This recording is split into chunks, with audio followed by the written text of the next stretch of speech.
Perhaps we need some outside universal threat to make us recognize this common bound.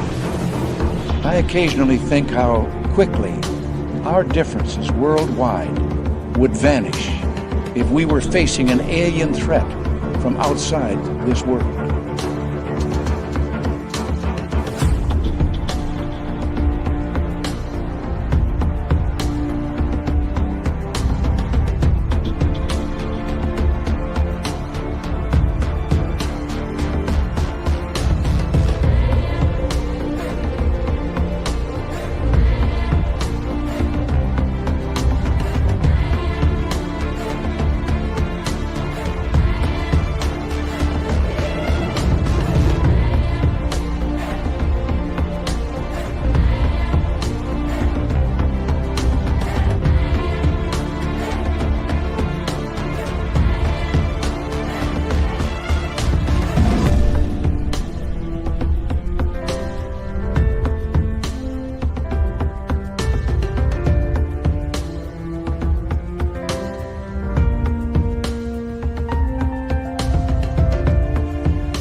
Good evening and welcome to Spaced Out Radio tonight. My name is Dave Scott. We got a great show coming at you tonight as Dr. Urszula Wolski will join us. We're going to talk about her research into why people research the paranormal. Yes, I cannot wait to get into this. I love these type of conversations. It's going to be so much fun. And what makes it fun is having each and every one of you in our YouTube chat tonight, including Mel WD40 in the gold medal position, Tim Mothman and his goatee with a bronze medal, and Race Fan coming in with a bronze medal tonight. Kitty Caddywhack, Mel WD40, how are you? And who's next on our list? Forrest Louie, good to see you. The lovely and talented Kira, nice to have you here. Hope you're feeling well. I texted you, by the way. Frankie B, what's going on, my friend? Thank you. As we continue on with our roll call here, Gory Tiger and Kathy Evans. Good to have you both here. T-Bone, my man, how's your evening going? I hope you have a good one tonight, and I hope you enjoy this show, my man. Road Flare, nice to see you. Necessary Dialogue. Mama Catherine, I love you, my dear. I hope you have a wonderful, wonderful evening listening in tonight. Stephanie Kenny Blankenship, good to see you. As we continue on with our roll call here, let us go next to ST. ST will be signing autographs after the show. Line up to the left of the studio, if you don't mind, to the left of the studio. And it's ST's first time, so be gentle, people. Okay, be gentle. Commonwealth Andrew, good morning to you. As we continue on with our roll call, Hippie Deidre from Vancouver Island, how are you? Jaquetta, thank you for coming on in. Little Timmy James, how you doing, buddy? And who's next on our list here? Let's say hello to Millennium, my man. Good to have you here as we continue on with our roll call. In the studio, good to have you. Kurt M. Fast Hemi, thanks, guys, for coming on in. Scrolling on down, let us next say hello to Doug Shelby. Doug Shelby is here. The Doug Shelby has arrived, which means we can officially start this show. Number 26 in your program, starting at right wing tonight from Stockholm, Sweden, Lars Jansson. There he is. Good morning to you, Lars. Scrolling on down, Creepy Pasta. Nice to have you here as we continue on with our roll call. Just another guy named Harry is here. Just another guy named Harry will be signing autographs after the show as well. Line up to the right of the studio, if you don't mind. To the right of the studio. And we continue on with Bar Madison. Enoch Luciano, welcome to SOR Chat. And Skip to Malou, good morning to you in Denmark. Thank you for joining us. Scrolling on down, let us say hello next to Matthew Goodka. Nice to have you here. Walter Kochabinski, good to see you. Wee Runa in Australia, thank you for joining us. Cat Chaser, how are you tonight, the awesome one? And thank you for kicking off the Super Chat tonight. The Super Chat is a wonderful way to support what we do on this show on a nightly basis. So thank you very, very much, Cat Chaser, for kicking it off tonight. Robert Lamoth, good to have you here. Glenn John McEnroe, the pride of Wimbledon. Nice to see you. Eversore and Ozzy. Jay Truthseeker, nice to have you all here. Hi, Jose Sanchez. Nice to see you. Gorgeous Kim Jellin always watches this show while flossing her teeth. I bet you she's flossing right now. Guaranteed. Arthur, how are you? Good morning to you, and welcome to SOR Chat. Let's get the radio side going. Hello, and welcome to the radio and podcast side of Spaced Out Radio tonight. My name is Dave Scott. We're going to be talking to Dr. Urszula Wolski about researching researchers who research the paranormal. Say that 3 times fast. That's what we're going to do tonight. It's going to be a lot of fun. We're going to bring it on momentarily. We are in roll call on our YouTube side. Warden Dragon, Emperor Penguin, nice to have you here. Hi there, AJ and neighborly Kimberly Burgess. How are you, my friend? Big hugs to you. Scrolling on down, Paul Demon, nice to have you here. Smokes a lot. Thanks for coming on in. And let's see here. Do me a favor. Join our membership on our YouTube channel. Shop at our Spaced Out Radio store. And throw those horns up, everybody. Let's rock. Are you ready to hear your mystic voice of the night? It's time to wake up. He's here. Quiet. He's ready for you to listen. Let's point our ears towards the little cabin walls. We're together, my friends. Oh.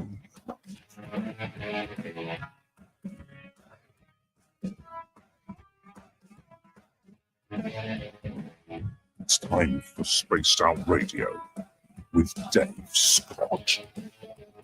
From the mountains of central British Columbia to you listening around the world, this, my friends, is Spaced Out Radio. I am your host, Dave Scott, sitting in the captain's chair of SOR headquarters. We welcome you to tonight's show on our terrestrial affiliates around North America, digitally on every major podcast network.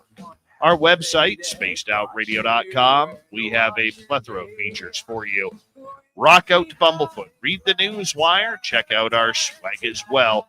You can follow us on X at Spaced Out Radio, Instagram at Spaced Out Radio Show, and on Patreon in the Space Travelers Club. Tonight's show is brought to you by Chive Charities. Help make the world 10% happier by visiting Chive Charities today. You can find them on our website.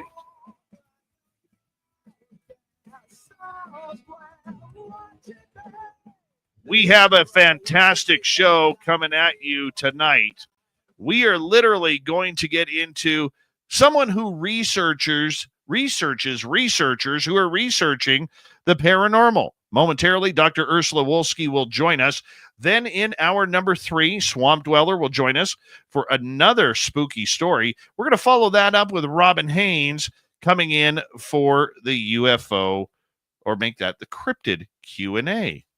Oh, I'm actually quite excited about this show tonight. Why? Well, it's just going to be absolutely amazing, because we get to actually talk about someone who is studying researchers who research the subjects we love. Dr. Urszula Wolski is an independent researcher, associate lecturer at Buckinghamshire New University, and a consultant and trainer in research methods. Her research interests are in new technologies for social research, quantitative research methods, and software, the sociology of sport, the sociology of religion, and positive psychology. Current research projects include gender inequalities within sports coaching roles and an exploration into the experiences and beliefs of investigators of paranormal phenomena. And that's where we get into this tonight. We're going to have a lot of fun. So get your knowledge caps on, because Dr. Urszula Wolski is here. Thank you so much for coming on Spaced Out Radio for the first time. How are you? I'm good, thank you. So, good evening to you all, and wherever you are in the world, I guess it's a good morning as it is here, and good afternoon. So whatever time of day it is, thank you for having me on the show. You love to research. Your biography says that. How come? What fascinates you about digging into researching topics? Just like hearing about what people have got to say on the topic. Usually I'm focusing on experiences. So the best way to do that is to talk to people, to find things out. How long ago did you decide this is what you wanted to do? Oh, wow. Gosh, over 20 years ago when I first started when I first did my degree and then went on to do a master's and a PhD. So I kind of knew that that's where I was heading, where I wanted to go, what I wanted to do.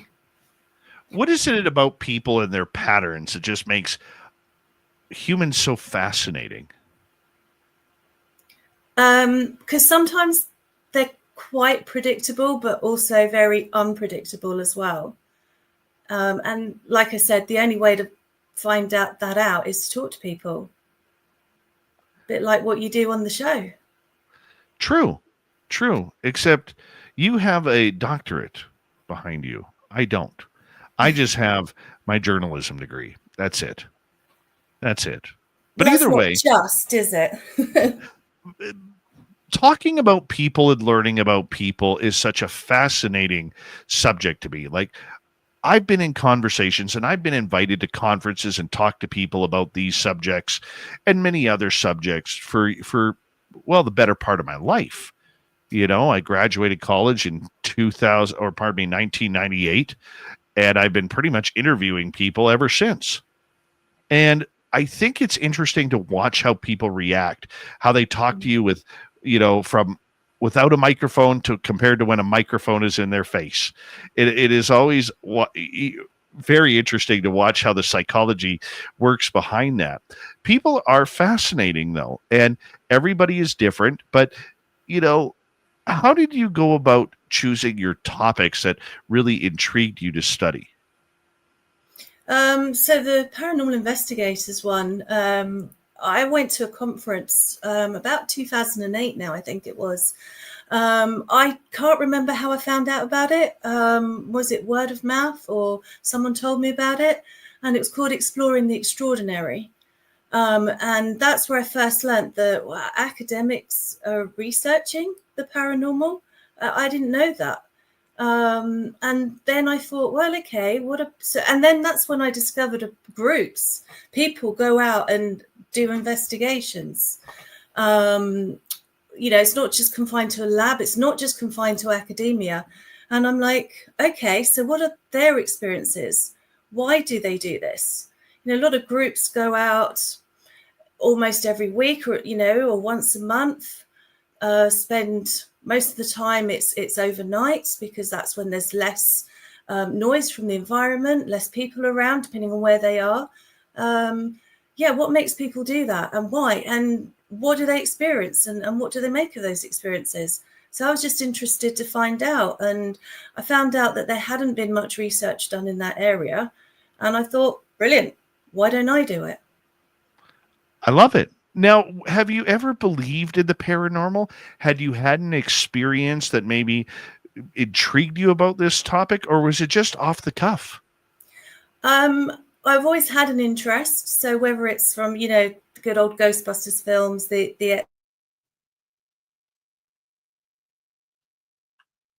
Oh, you froze up on us. Hopefully we can get you back here momentarily. We're going to get her to answer that question. Dr. Urszula Wolski over in the United Kingdom, where it is morning for her.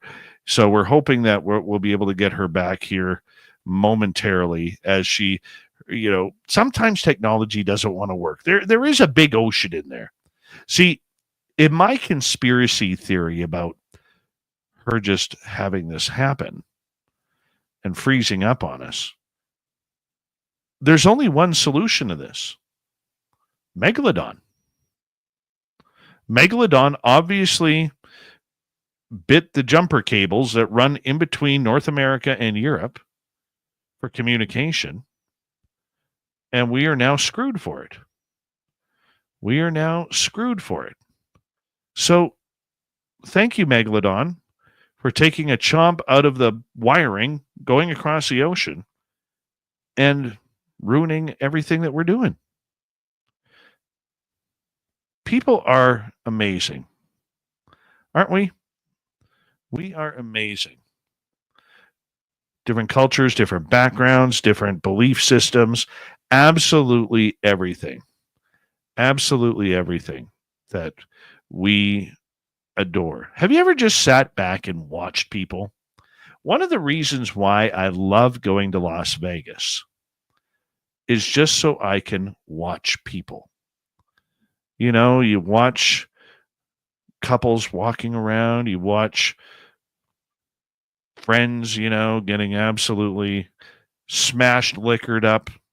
You watch people getting dressed up to go to all these dance clubs and nightclubs. You watch the guy or the woman who has absolutely lost everything on the night, their entire budget. Oh, it is so fascinating to watch. So fascinating to watch. And we're just waiting for Dr. Urszula to rejoin us here. But I love watching people. I do. I love watching people and just relaxing and having a good time. And I think it's fascinating when you go to a place like Vegas or Paris or London or Vancouver or New York or wherever it may be. And you could tell the tourists from the locals. Even in my little town, you can tell the tourists from the locals. There's always a little bit of a different aura with them. The people who come visit, isn't there? They're not as friendly. They're quiet. They bring their big city ego to the small town of redneck hicks. They don't wear camouflage. And when they do wear camouflage, they have an overabundance of it on. Like around here, camouflage is an actual fashion statement. It really is. So it's funny when you get the tourists coming around, especially during hunting and fishing season, when literally you could tell them apart because they're decked head to toe. Like around here, people will wear they'll wear their camouflage jackets, their camouflage hoodies, camouflage ball cap, or toque, beanie, whatever you want to call it. But usually it's blue jeans, sweatpants that follow on, not like army pants. When the tourists come in, they are decked head to toe. You could tell that their $400 hiking boots have never seen dirt before. They got the woolly socks on, which, I don't know, it's not even that cold up here. But it is what it is. We are waiting for our guest to return, Dr. Urszula Wolski. She's just having some computer troubles at this time. And we are hoping that, probably what happened, because I don't believe this time it was aliens. I really don't believe this time it was aliens. Probably what happened is she might have got caught up in one of those Microsoft updates. When you're busy doing your thing and then all of a sudden Microsoft kicks in and it's like, you need to update now or we're going to ruin your day. I bet you that's what happened. Like one of those uncontrolled update that happens. Yeah, one of those uncontrollable updates that happens that you have zero choice on. I'm very interested in getting to learn about this topic. I want to know about her study. I do. I totally want to know. I was absolutely pumped up for this show. I apologize that the technical issues happen here, but you know what? The show must go on. It must. So she has been interviewing a number of different scientists because, like she said there moments ago, she had no idea that there were this many scientists who were actually studying these fields. So I popped a couple of names her way. Of course, Science Bob, who will be on the show tomorrow night, and Dr. Paul Kingsbury from Simon Fraser University in Vancouver, who's a good friend of mine. And, she's coming back on here. 1 second. Who's a good friend of mine, Dr. Paul Kingsbury. And we're able to get him hopefully connected with her because he actually did a study similar to hers a few years ago. Let's see if we got her. Are you there, Dr. Urszula? Hello, hi, can you hear me? We can hear you. Oh, brilliant. Yeah, sorry about that. It's just everything crashed. Well, we're wondering if it was one of two things. Paranormal. Number one, maybe it was megalodon that was swimming through the ocean that took a bite out of the cables that connect North America and Europe. Or number two, in typical Microsoft fashion, it did an update that you had no choice on. Yep. Or yeah, some other kind of unexplained phenomena only the IT world knows. Yes. Normally around here we call that aliens, but we're not going to call it aliens. No, not this time. Dr. Urszula Wolski is with us, and right before you cut out, you were talking about how you kind of became intrigued in this subject, and you went to a conference and you started seeing that there were other researchers and people of the scientific background looking into this, and it kind of caught you in shock. Yeah. Oh, wait. I just realized. Can you see me? No, we're fine for right now. Okay. All right. I'll carry on. Yeah. Yeah. So I was intrigued that I just didn't realize that this was something that people actually researched on at a quite a serious level. So then I was intrigued to know what do people people go out on investigations, spend so much time going on investigations, what they actually, why they do it, what they experience, and what they make of those experiences. So that led me, I didn't find that there was that much research out there. So I thought, yeah, sure, why don't I do it? So I have. I love it. And why did it shock you so much to find other scientists looking into UFOs or paranormal activity or cryptid research? Well, I just didn't think it was a topic that people would explore.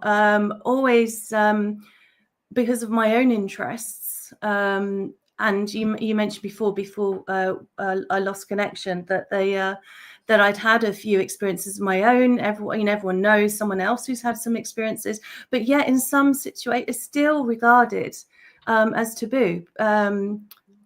Particularly, I mean, it's more acceptable in some societies and some cultures, in some countries, but not every country's will come out and talk about that in such a way. Sometimes you'll get that reaction if, depending on who you're talking to, you might say to them, oh, well, I'm going on an investigation, and they'll laugh at you. So if we're talking about, this was 2008 and we're 2025 now, I do think things have changed since then, and my research has showed that. But in still some cases, people don't say what they're doing. They keep it to a small group of people, and that they will share these experiences. And I think also significantly is people who are experiencing things and don't know who they can turn to for help, because they're worried that they're going to be ridiculed. So you go to this paranormal conference just to check it out. It was a curiosity that you were going to this, and you know what, you had no make or wish, you just wanted to see what it was all about. What fascinated you by it? The different perspectives. There were a number of academics there talking about doing research in the area. I think one person was talking about psychedelics and how that can lead to transformation in consciousness, which can then lead to experiences. There's just a variety, and I'm like, well, why are you interested in this kind of, which is then why it led me on to researching the researchers of the paranormal, is why do you do it?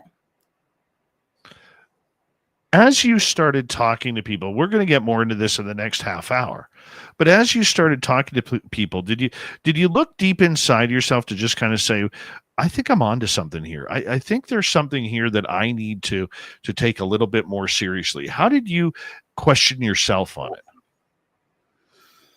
Oh, that's an interesting one. I don't think I did. I think I still remain an open-minded skeptic. So I don't totally disregard phenomena based on what people have told me, based on my own experiences that I've had in the past and that I've experienced, because I've also gone on paranormal investigations myself. And I've still remained that, yeah, that's a bit unusual. Always try to look to see what could have, what explanation there is that could have made that noise, or that, why am I having these feelings, or etc. So yeah, I have also become quite part of the research as well. Yeah, I think so. As you went on, as we got about 3.5 minutes before we have to go to break at the bottom of the hour, Dr. Urszula Wolski is our guest tonight on Spaced Out Radio. As you started looking into this subject more and delving into it, were you surprised at the actual popularity of how many people are actually doing this? Yes, I was, absolutely. So when I started my research, I just didn't, and I guess that's what was a surprise to me, was just how big my research project became. There's still lots more people that I could talk to. There's lots more that I could do. I have to stop my research at some point, write up my findings. But then, hey, I can do future research. When you started looking into this, did you jump right in and just want to learn? Like, had you ever been on a paranormal investigation prior to that? Had you ever had a UFO sighting or anything along those lines? Nope, none of those. I'd not been on an investigation before. As I said, I didn't know people did those things. I was interested in UFOs growing up, but not really had an experience myself, no. So all of a sudden, when you see all this going on, did you think at first that you were going to take a pragmatic approach to it? Or did you think that, you know what, I'm just going to go in open-minded and just see what happens? The latter. Absolutely. Always open-minded. Well, when it comes to our topics in science, we usually are used to the first one, where people always want to come in not believing. I guess it depends on the perspective. So you can have different perspectives, certainly. So I come from an academic approach on this. So there are different perspectives that you can go in. And because I knew I was studying a community, or what I refer to, community of paranormal investigators, I knew that I couldn't go with any kind of hypothesis or questions. It was just that I was going to study the community to find out what they do, why they do it, and what they experience and what they make of those experiences. And that's what I started off with. So I'm using an approach. Sorry, I'm going to use a little bit of academic speak here. I'm using an approach called grounded theory, social world theory, which I gather the data and then the theory will emerge from that data. So I don't go with any kind of perspective beforehand. How much fun have you had going down this road? So much fun. I don't want it to stop, but I have to start. I owe it to my participants to stop at some point and get my research more out there. I get it written up, and but yeah, I have ideas for a few further research. So research doesn't stop. You can't get all the answers in one go, and you don't always get the answers. You just get more questions more often than not. Is that part of the frustration with the paranormal? Is that really, I know you were focused more on people, but that there really are no answers out there to the phenomena? I think that's debatable. Some people will debate that haven't we, I call it, the law of large numbers, in the sense that you might have so many anomalies or repeat experiences. For some people, this is everyday experience that they get this. So to them, it's normal. Hold that thought. Dr. Urszula Wolski is our guest tonight on Spaced Out Radio. When we return, why is she researching researchers who research the paranormal and what she learned from it? Next on Spaced Out Radio.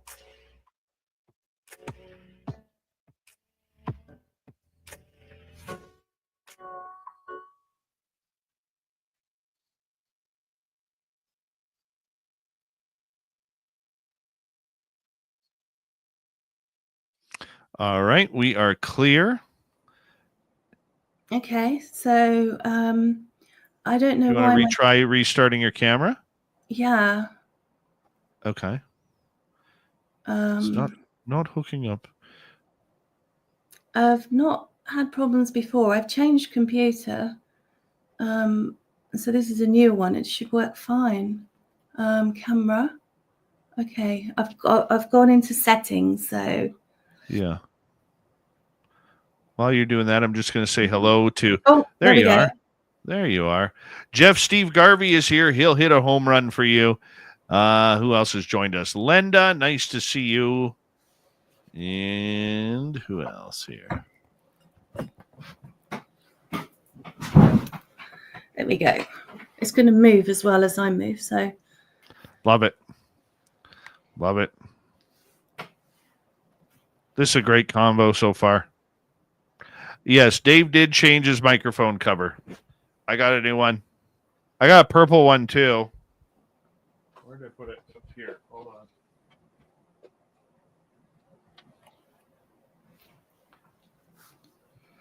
I got a purple one too. I'll be a rebel and I'll put the purple one on now.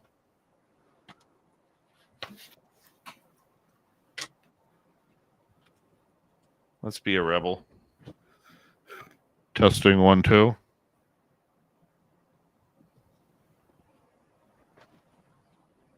Purple. Oh, that looks actually kind of cool. it stands out more on the camera. That's a good color. Hold on. That one actually looks pretty good.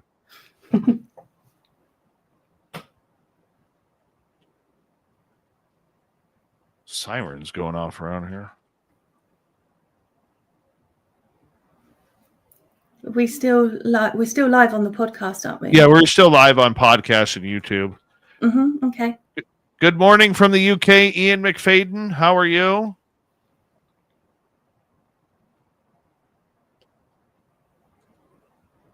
Forrest Louis, thank you very much, my bud.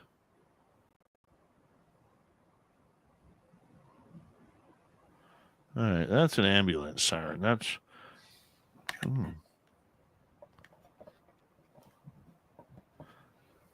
In my area, you pay a little bit more attention to the sirens at this time of year because we're in a forest fire area. So we've had a couple spring up around here in the last few days. Nothing to put us in danger, but that actually looks really good on camera. I like that. We've got a bit of a heat wave over in the UK at the moment, so we've had a few fires break out as well. Yeah, I think the closest one to me is about 35 miles away. Okay, well that's quite close though, still. Yeah, it's... Let's see what fire is that?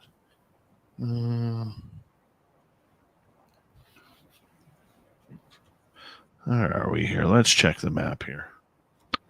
We got some time.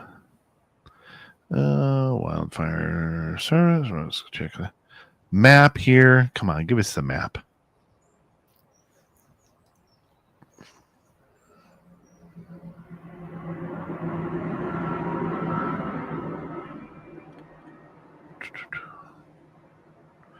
Okay. All right, there we go. Let's just quickly share this because we have the opportunity to do that. Let's share screen. So there's Vancouver down here. This is my area here. Oh, that's a new one. Where's that one? Okay. So, oh, that one's getting contained. Good. That one's being held. That was the scary one right here. And then these little bitty ones here. What's that big one there? Huh? Where's that by? Are these common at this time of year? Or is this climate change? Yeah. No.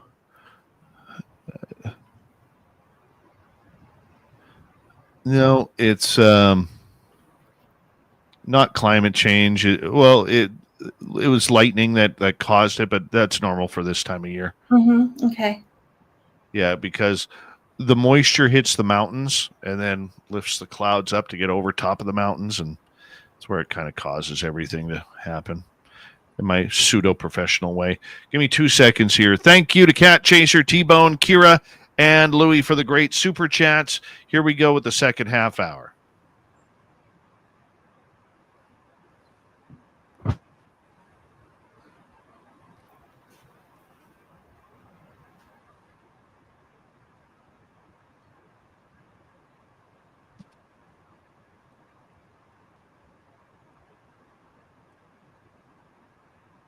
Second half hour of Spaced Out Radio is now underway. My name is Dave Scott. Thank you very much for tuning us in, where we learn tonight about researchers researching the paranormal. Our guest, Dr. Urszula Wolski, will join us here momentarily. But first, we want to say, hey, if you haven't already, check out our archives. They're always free because I want them that way. Free is a good word, and really a hard word to find. So you get to download our shows for free that you miss on any major podcast network, on YouTube. Have some fun with them. Listen to as many as you want, and make sure you give us a thumbs up. That's all I ask. Our website, spacedoutradio.com. We have a plethora of features for you. Rock out to Bumblefoot, read the news wire, check out our swag as well. Follow us on X at Spaced Out Radio, Instagram at Spaced Out Radio Show, and on Patreon in the Space Travelers Club. Here is Dr. Urszula Wolski. She's joining us in the early mornings of the United Kingdom to talk about paranormal research. She's actually in the midst of conducting a study that her research is into researching people who research the paranormal. I love saying that. That's why I've said it so much tonight. Dr. Urszula, thank you so much for being here. Okay, hi. Thank you for having me. Hi, everyone. Okay, talk about your study. How did this even come into your head that you wanted to learn why people were researching the unknown? I guess it's just the way I do my research. My research interests are kind of always focused on experiences, why people do things that they do, for what purpose. But I think, it's a subject I've always had an interest in. I've always been fascinated about, watching horror films, reading horror books and things like that. And until when I learned that people actually go out and investigate this stuff, I just wanted to know more. Did you think that people at first were wasting their time, or that there was no point to it, so you wanted to check out the curiosity of it all? Not at all. I didn't regard it as a waste of time. I thought it was absolutely amazing, brilliant that people are actually going out and doing this stuff to more often than not seek out the truth, or try to find the truth, try to find evidence. I mean, there's lots of different reasons why people do what they do. But those are fundamentally the key ones, really. They have a curiosity, an interest. They've had their own experiences and they want to find answers. Those kind of things. So not at all, not a waste of time at all. So how do you start a study like this? How did I start? As a result of the conference, I had got contacts. I got to know people. So I started with them. I posted a questionnaire out very early on, which I reopened this year because I wanted to increase responses. And then as a result of the questionnaire, I asked at the end if people want to talk to me, would you be interested in taking part in an interview? I got interviews that way. And I have to say, because I've done other research, the paranormal community, they want to talk. Oh, we love to talk. We'll talk to anybody who will listen. That is the truth. Yeah. So as you're preparing this on a human level to go for this kind of study, were you preparing for it to be something along the lines of, I'll interview a few people and then go like this, and then it catapulted into something much larger? Absolutely. With a questionnaire, you want to get as many responses as you can, really. I think when I first closed it, I got to about just over 200, and I'm like, one night when the field developed, when I found out that there's more groups out there, you know, the number of groups that there are in the United States and in Canada is amazing. You know, in the time that I've been doing the research, that's grown. I would say since the time I've started my research and now, there are far many more groups out there doing research. So yeah, then I started to interview people, and then they made suggestions, and it kind of snowballed. And before I knew it, I had this massive project on my hands. So, Now, what was the goal of this? I think, yeah, to find out why people do what they do, their experiences, their beliefs, and what they make of those. Did you find any commonality right off the bat? Yeah, people that similar reasons for investigating. So as I mentioned before, to find explanations for their own experiences or other people's experiences, to help. You know, quite a lot of people have said that they want to help others who have, you know, potentially, you know, having a scary experience, to understand that, even if it's to say, look, it's not paranormal, it's normal, it's the pipes in the house, for example, but then to give that kind of support and help to people who may not know who to go to. So yeah, so helping others, wanting to know about their own experiences and their beliefs as well. And I think you mentioned at the start of the show that you know, maybe before we're on air, I don't know, I can't remember now. But you said that there were, you know, so you knew someone who was originally a skeptic and became a believer. And I've come across those people as well. They've gone into the field saying, okay, well, I thought I'd go and investigate, but I was skeptical, but I've had experiences that now I'm a believer. And actually interesting, it's also opposite as well. I've had a few people who started as believers and then have become more skeptical. As you have gone down this path through the paranormal, what's caught you off guard? So probably where I've been involved. So as well as my questionnaire and interviews, I've also done a participant observation. So I've gone on a few investigations.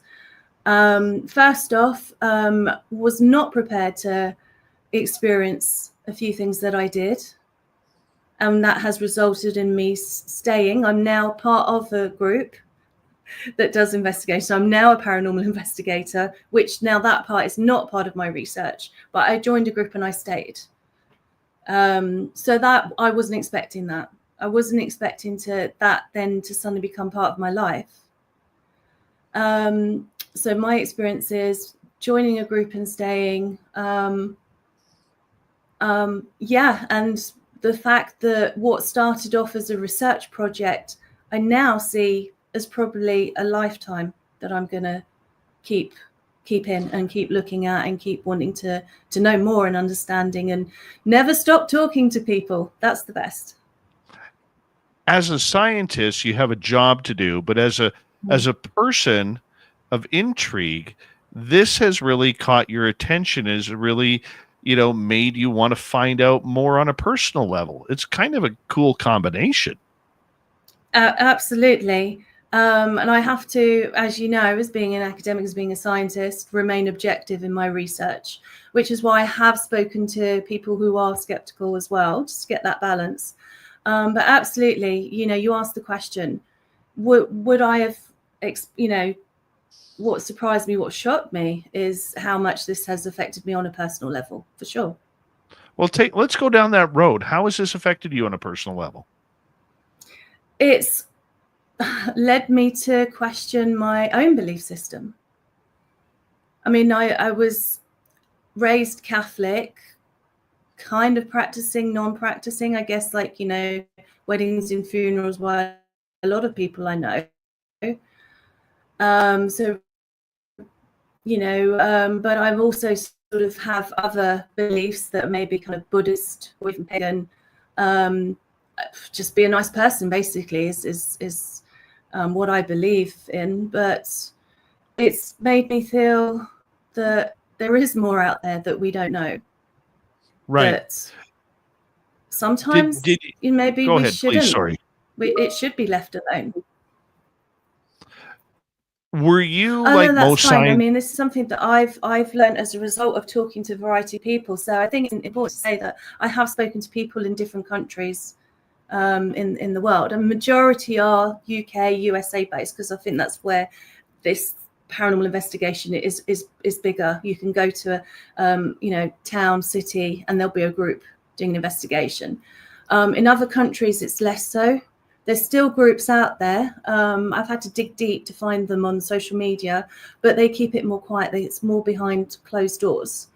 So yeah, talking to people in different countries, bringing different perspectives and also different beliefs as well, different religious backgrounds. So for some of us, for them, again, the paranormal is normal. Is ingrained into some extent in their religion. For you and most scientists, you have an agnostic or atheist look at the world because you're trying to find true scientific answers to how things were created, it's a tough way to try and, even though you grew up Catholic, I'm sure it was a tough way to try and figure out, okay, do I believe what I've learned from going to church all these years to now becoming a scientist where I have to question everything? Did you have that battle going on in yourself leading up to this subject? Yeah, always. Yeah, it's always the this is what I believe or want to believe, which is why I love the X-Files phrase, I want to believe. It's, what you've grown up with, what you've taught, you start to question that. You learn about doing research, scientific research to question everything. And then it's always an ongoing battle between your own beliefs and what you find out. So yeah, sure. For me, how different is it if, do we want to find proof about God? Some people will say, well, again, it's I believe, I've had experiences, I've seen miracles, I've seen, things happen. How different is that to then a haunting or UFO? There is actually similarities there. Tell us about your questionnaire. Sure. It's got a variety of questions about demographics, so I can see that I've got a good representation of different demographics from the population, so gender, age, ethnicity, country, etc. And then I ask people about are they part of a group, or so what kind of investigation did they do? Is it a group event? Is it a solo one? And actually, that's something else that is I found was interesting as well. Is the number of people that do investigations on their own because they feel that there's too much disturbance by doing a group investigation. So maybe that's something we can pick up on after. But that's one of the questions that I ask. I ask them, do they feel that there's some kind of rational explanation? So that, with a questionnaire, you've got like a tick box. So is it always a rational explanation? Or is there some other explanation? So also give them the opportunity to fill in an answer. And most of the time people, I would say that across the questionnaire and the interview, people are skeptical but open-minded as well. So they might believe in some phenomena, not in other phenomena, but they will always approach it more with well, it could be this, it could be that. Let's get away with the plausible explanation. And then if that's left, then it can go down as unexplained phenomena. I ask people to define themselves. Again, this is both in the questionnaire and in the interviews. So what would you call yourself? So I've used the term paranormal investigator. I had to call my research project something, and I use that as an umbrella term for different types of phenomena. So it could include cryptozoology, UAP, UFO, hauntings, poltergeists, everything. So I ask people, how would you define what you do? And by far, people have said paranormal investigator. Some people say paranormal researcher. Some people say a paranormal historian, I guess, because they delve more into the history and the background, the culture, the context surrounding any haunting. And some people have used the term ghost hunter, but other people have quite clearly expressed the fact that they don't like that term ghost hunter because they think it's derogatory. They're not hunting ghosts. So it's been fascinating. So those are kind of the questions that I've asked. There are others as well that.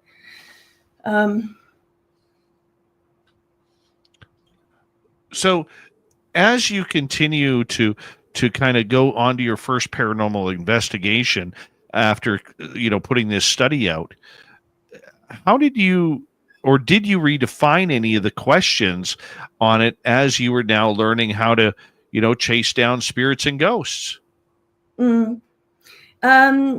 Sure. So I went on an investigation and taking an ethnographic approach, and was actually, this is interesting, went along intending to just observe, which I did start off at, of just seeing what everyone was doing, which was interesting. I asked questions. I wouldn't really know what questions to ask until the time. So I was asking about different bits of equipment. Oh, what does that do? And so the group knew that I was researching, so that, so I could openly ask questions. I didn't do anything covertly. So yeah, asking question, what are you doing?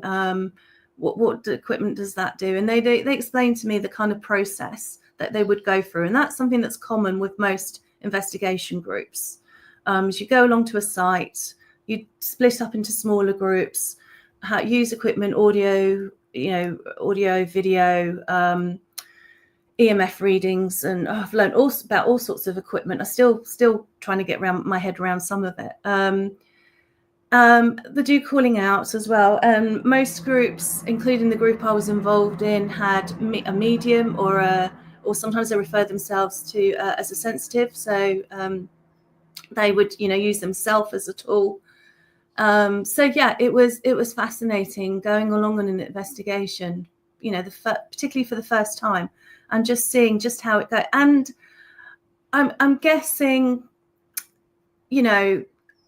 trying to, and I use that word, trying to use in a scientific approach, because I think I'm not just on one group, I've been on other groups as well. And I think there's a difference, slight difference in how the equipment might be used. And I do know that there is a debate, particularly from those more skeptical, saying that groups don't necessarily follow a rigid, strict scientific approach. So some might make notes, randomly record something. So, and again, I've through my conversation with others as well, I think this differs. So some people, some groups will record all the time, take the audio, the videos going all the time, continuously making notes, continuously monitoring the environment.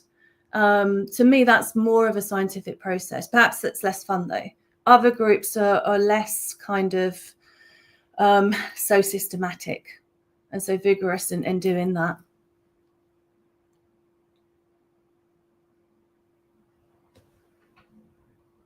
Oh, I've lost the audio from you. I can't hear you. There you go. Oh, yeah.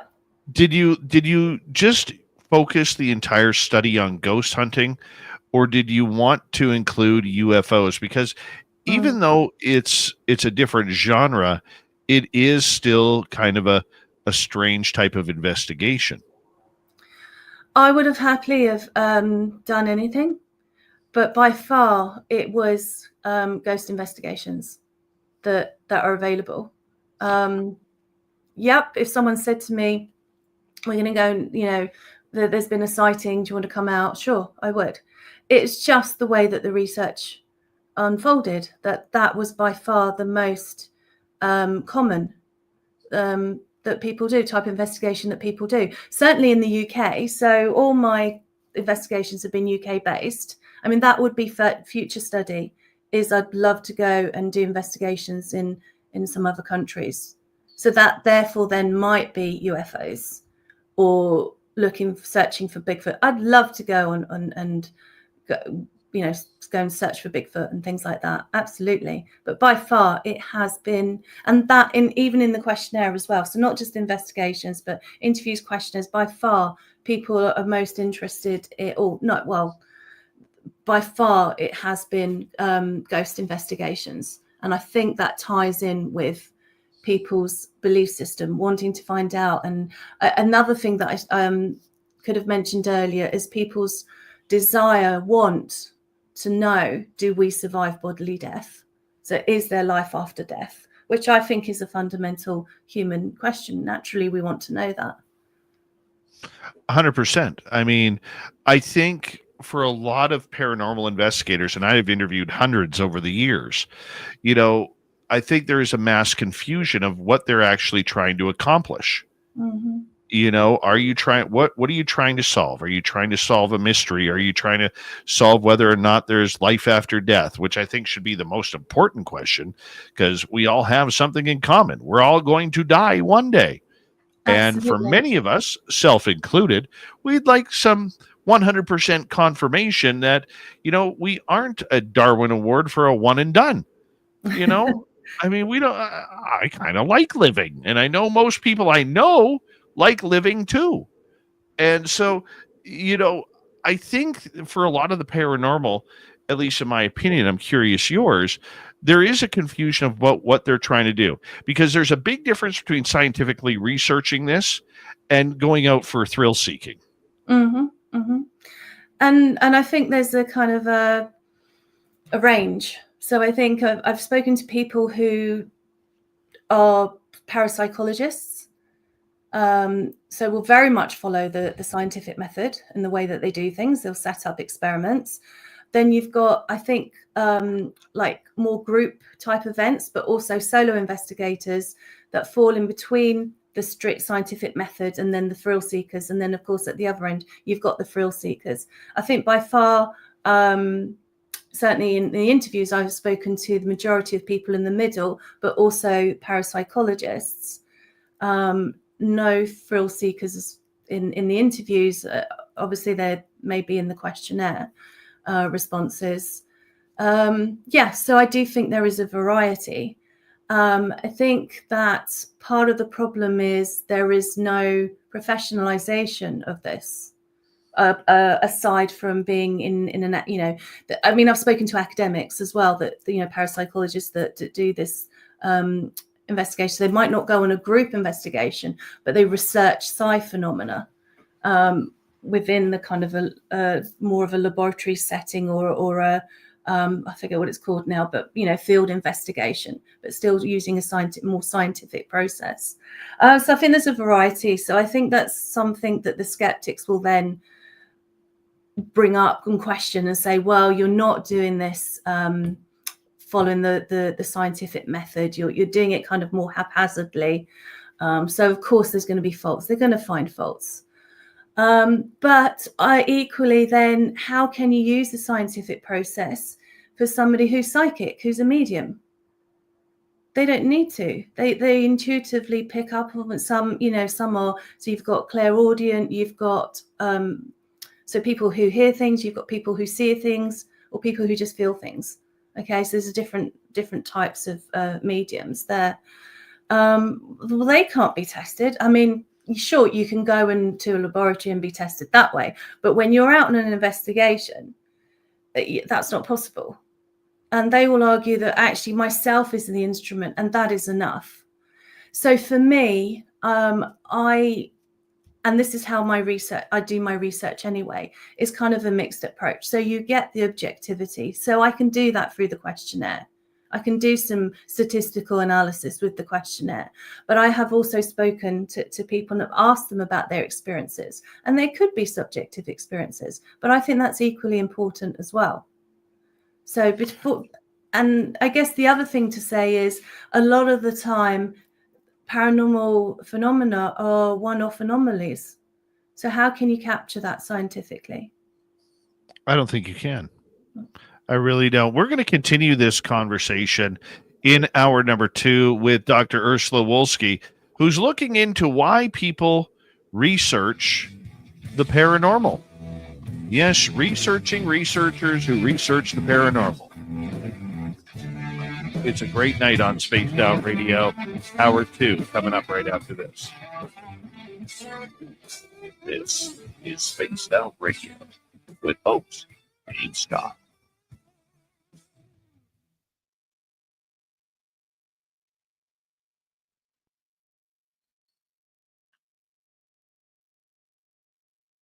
All right, we are clear. Dr. Urszula, I'm going to put you in the green room. We got about 5.5 minutes, and I'm just going to step away for a minute. I'll be right back, okay? Oh, so break time, yeah? Brilliant. Yep. I'll make All more right. tea. Be right back. All right, everybody. We'll see you in a few.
All right, we got about a minute to go here. And hi, Broken Shadow Feather. Hi, Seymour. Hi, Lotus Spider. Dirty Filth, how are you? Hello, Dirty. Who else joins? If you guys have questions, put them in capital letters. I will get to them this hour. Thank you tonight to Cat Chaser, to T-Bone, Kira, and Louie for the wonderful super chats. Hi, Deb N. How are you? Don't forget, you can join our membership on our YouTube channel. We're going to do private videos and everything for you guys, including maybe seeing the next video for free or before everybody else on Secrets of the Forest. That may happen here soon. And you can shop at our Spaced Out Radio store. We do not have ugly swag, people. No ugly swag, so make sure you check it on out. Here we go with hour 2.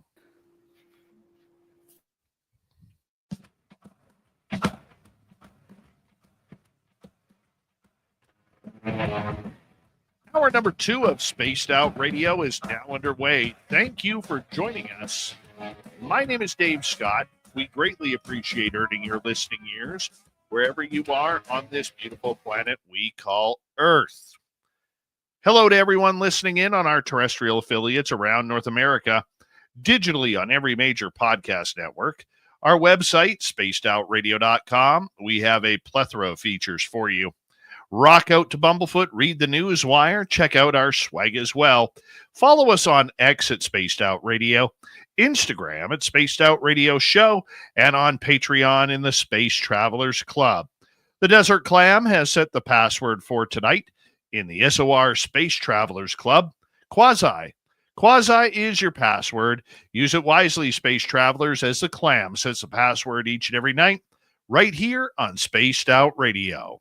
Let's go to our guest. Dr. Urszula Wolski is here, hanging out with us. She's doing a current research project in the United Kingdom about researching why people research the paranormal and other strange phenomena. Dr. Urszula, welcome back. Hi again. Hi. What have you learned about this subject of the paranormal? What do you think a ghost is? I think it can be many things. I think it can be possibly spirits of the departed, our loved ones, or spirits that have become stuck here, have not moved on for one reason or another. Can be residuals of the past. I think it can be many things. That's certainly the kind of things that people have explained to me from within the questionnaires and the interviews as well, and other people that I've spoken to. Some also believe that it's energy as well, or consciousness. How do you scientifically explore the paranormal when it's very hard and difficult to get ghosts to come out and chat with you on a daily basis? Absolutely. I think, and people who go on investigations have said that more often than not, you're sitting there and nothing happens. So you can't. And I think that's also why people said that they didn't like the term ghost hunting. It's not something that happens on demand. Sure. I guess the same as well with cryptids as well. They're not gonna come out on demand either as well. So I think it is difficult. I think it can take time. I think that's why people refer sometimes on an investigation as an area having a hotspot. So it's well known that this particular area has experienced people have experienced. So multiple people have experienced phenomena on different occasions. So I think people then will tend to gravitate to a particular area because it's well known as a spot. So then you're more likely to get something there than not. And I think for me, the key term in terms of the scientific process is repeatability. So having things that occur time and time again from different people, different groups, I think amounts to a certain amount of evidence. What was it for you like the first time you communicated with a spirit? I can't say for sure that I did. So if because I mentioned before being on an investigation and then having my own experiences, I'm an open-minded skeptic, so I don't know. I thought maybe something was speaking to me. It felt like it was coming to me in my head. But I couldn't be certain that it was just my own mind making that up. So it's a difficult question to answer. Did it kind of weird you out a little bit that all of a sudden these strange noises or these strange voices through EVP, electronic voice phenomena, were starting to come together? Like, it had to be a little bit of an eye-opener. It was an eye-opener, but it just made me want to know more. Why is it happening? Is it actually this a spirit, or is it some interference that EVPs can pick up, so audio recordings can pick up? No, I'm just more curiouser and curiouser. Did you ever have, because you've gone on a number of paranormal investigations now, did you ever have the same spirit come out and say hello to you? No. Even though I've been on an investigation in a similar venue, so same place, no. And some people have picked up on the same kind of entity, but no, never the same one, really. Not for me. How would we make such a situation repeatable? I think you go to the same location multiple times. I feel that you should be audio and video recording at the very least continuously, monitoring the environment. And then if you're getting the same effects each time, then I think you could say that there's more likely something going on there. So that to me is how that would work. I can see that. It is a weird instance when you are trying to get phenomena to communicate with you, and for some reason, I know from personal experience over the last few weeks that a lot of times the phenomena seems to know when you're not recording, or seems to know when you've got the cameras off, and then something explosive happens. Example, a couple weeks ago, we went out to one of our research sites, and we had said, okay, no cameras tonight. We're just going to sit back and allow the phenomena to kind of, dictate what happens. No cameras, no nothing. And probably within 40 yards, 50 yards of us, we had the loudest tree knocks I have ever heard happen. And they were violent. Like somebody took a baseball bat and just slammed them against a tree twice. Wow. It shot every hair up of my body within a second when this happened. And so I thought Bigfoot was literally, I thought Bigfoot was literally going to run through the trees right at us and say, "Get out of here. This is my forest." Right. But he didn't, thankfully, but it was intimidating. I mean, people have spoken of the fact that even when they have had recording, equipment on, it's malfunctioned. So videos have stopped. In fact, somebody talked about actually on a UFO investigation, had a video camera and with backup batteries and backup equipment, and it all failed. It all malfunctioned at the time that they saw a sighting. And that's kind of fairly well known in UFO phenomena, isn't it? I think in all phenomena, for sure. Where you are, or where we are investigating around here, we're investigating one of those hot spots. I've never been a researcher. It's my first research project. I'll tell you, it's a learning curve. Yeah, it certainly is. Yeah. It's a complete learning curve, because usually I'm an enthusiast. I don't care about cameras. I don't care about microphones. I don't care. I just want to go out there and have some fun and experience some weird stuff. You know what I'm saying? And now to actually have to try and, watch camera angles and watch for evidence and watch for things that are out of the ordinary in the forest. I mean, it's a little odd to try and remember everything and what you're supposed to do. That's for sure. I don't really know if I'm good at it. I haven't figured that part out yet. I guess that's where experience comes in, and it's an interesting one as well that's also come out of my research is whether training is required, and that's been debated. Some people say, well, I've been experiencing phenomena all my life, I don't need training. I don't need training on how to go and do things. It's you learn by doing, you learn by experience. Other people have argued that absolutely you need training, whether it's in the equipment, how to do an interview, how to do the field investigation, if sometimes people have referred to that as such. So I think that is definitely a huge, massive debate that has come out of my research. That some people argue that training is essential, other people say it's not.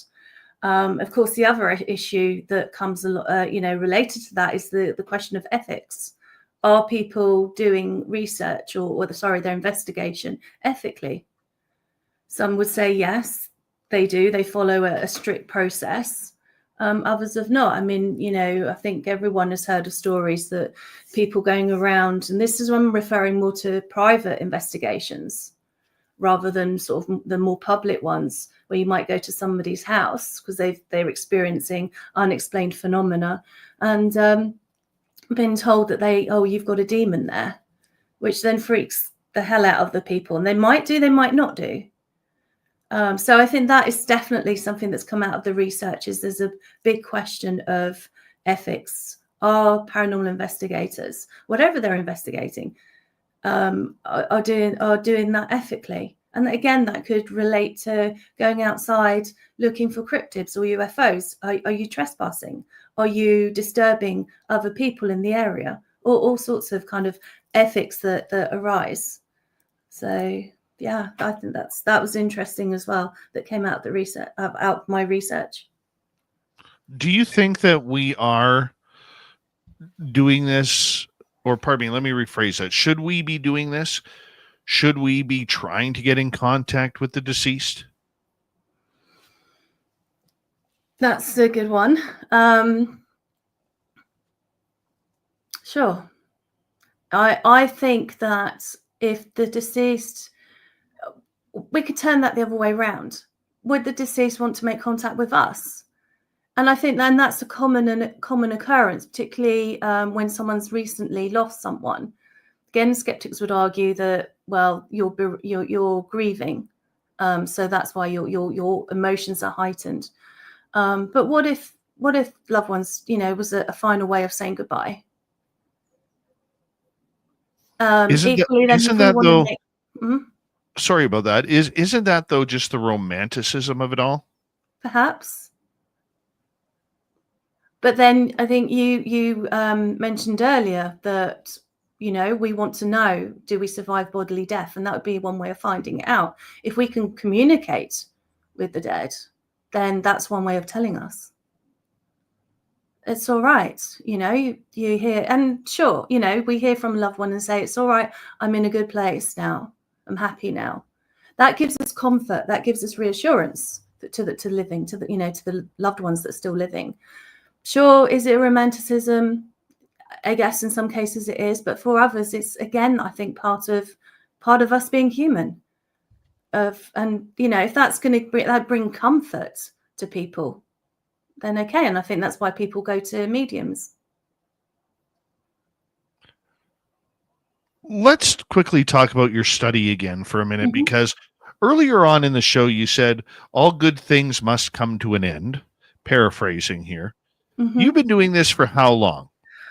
5 years now, but I'm doing it independently in my own time. So yeah, sure. It's kind of when I have time. So it's taken me a while. And how long do you see this study continuing for? I am coming to an end. I've got my questionnaire open for the next 2 to 3 weeks, just to boost final responses. And I'm pretty much done with the interviews. There may be like 1 or 2 that might crop up that, I should really talk to. Then I'm going to close that. So yeah, then it's the analysis of all the data and the write-up. So I'm approaching the end. Why end it? If you're having this much fun, why end it? Because I'm going to continue. I am going to continue, but I'm going to finish this part of it. So I want to look at other groups outside the UK and go on investigations with some of those groups, just to see what they do. Do they do anything differently? Sure, we don't get Bigfoot in our country. We've got other cryptids. We've got the Loch Ness monster, for example, up in Scotland. Big cats, the black shuck. So explore further, but really close this part down. And then say, okay, so this is first. So research really doesn't actually ever end. You just finish with one part, write it up. Here's the findings. Oh, this is what I'm going to do next. So yeah, I'd like to look at other groups in other countries, other kind of paranormal phenomena as well that hasn't really featured. I just let the research happen in a way, and what came up. Obviously, there was some part of me trying to reach out to others, so I did go onto things like LinkedIn to try and find people who were researching UFOs, for example, rather than so I did try to boost those responses. But yeah, there's further research later on, and also you said, earlier we touched upon how this has affected me personally. So I would like to do something what's called an autoethnography. Again, academic speak, so I do apologize, where I'll be looking at myself as a participant and noting down what happens to me, and that on investigations and such. So yeah, there is more research to follow. So it isn't going to end, really. You're just changing the tone of it.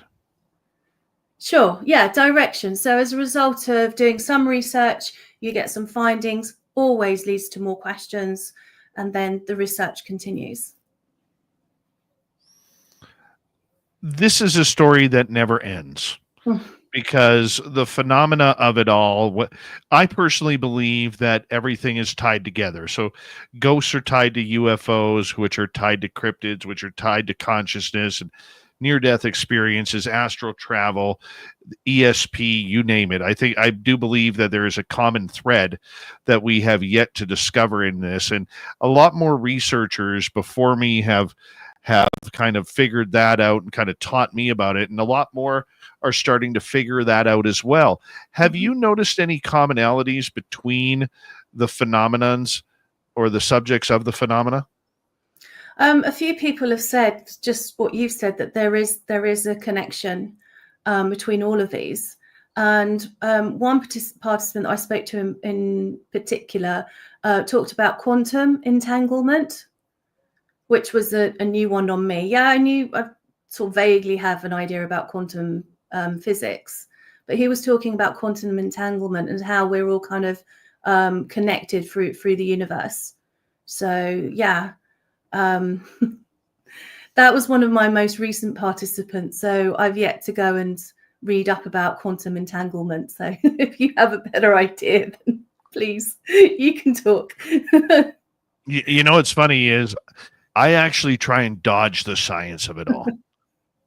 I've been intimidated by science my entire life.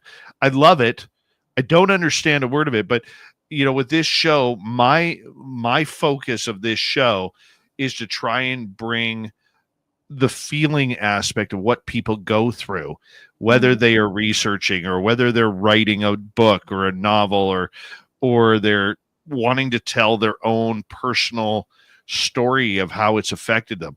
To me, it's about the people because, I'm a storyteller, not a fictional storyteller, but I'm a storyteller of people's stories.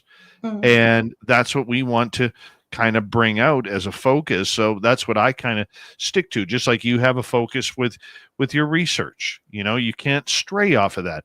Even though the phenomena probably has wanted you to stray a number of times, you have to stay focused on what you're there for. Absolutely. I get you. I'm with you on the scientific kind of path kind of way. And I guess that's why my focus is on more the subjective experiences of people. So it's more a qualitative approach rather than quantitative. Right. Sure, I have the questionnaire, but I've not gone out there and done hard stats and tested hypotheses and correlations. So it is about people's experiences. So maybe, it could be seen as a soft science in a way. But that has what I've been interested in. And what's something that's just come to mind is a few people have said, well, perhaps this path was chosen for me, that I was meant to be doing this. Who knows? Have you noticed in the people you have interviewed regarding this subject, we got about 3 minutes to go before we go to break. Have you noticed a pattern in the people as to why they're choosing to do this? For a long time there, at least in North America, it was about, I want a TV show. And like you said, there is no schooling on this. There is no college course that you could take to try and, learn about this subject. But, people are learning on their own, and some people are very aggressive. Others are very meek. What have you learned about the people you've met about this subject? Well, first off, there are actually courses that you can take. So I know in the USA, you've got the Rhine Research Center. They do courses online. I forget the name, but I know there is one or two in Canada as well. So you can go and do online courses. In the UK as well, there are organizations that have talks, lectures. So you've got the Society for Psychical Research. You have the Ghost Club that do monthly regular meetings. So you can come and have discussions about phenomena, but different phenomena. I know the Ghost Club is called the Ghost Club, but it also, does talk about cryptids as well. So in fact, we had a couple of speakers. So I'm a member of those groups. There were a couple of speakers who were actually talking about Bigfoot.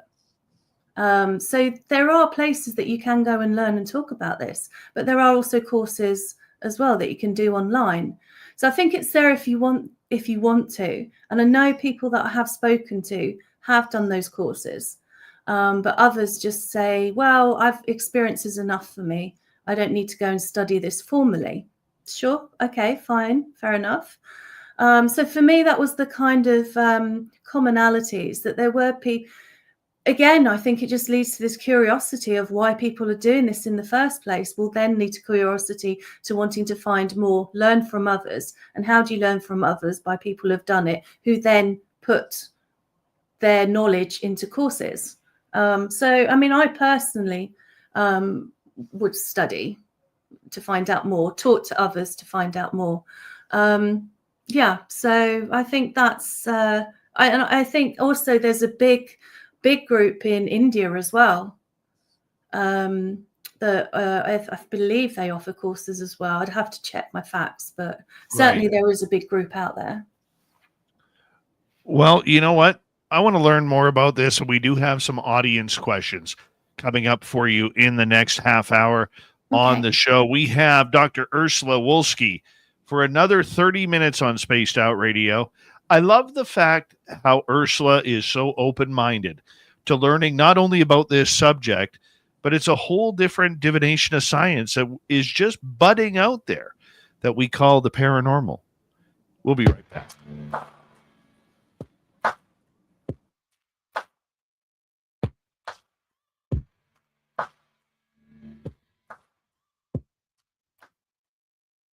You're listening to Spaced Out Radio with your host, Dave Scott.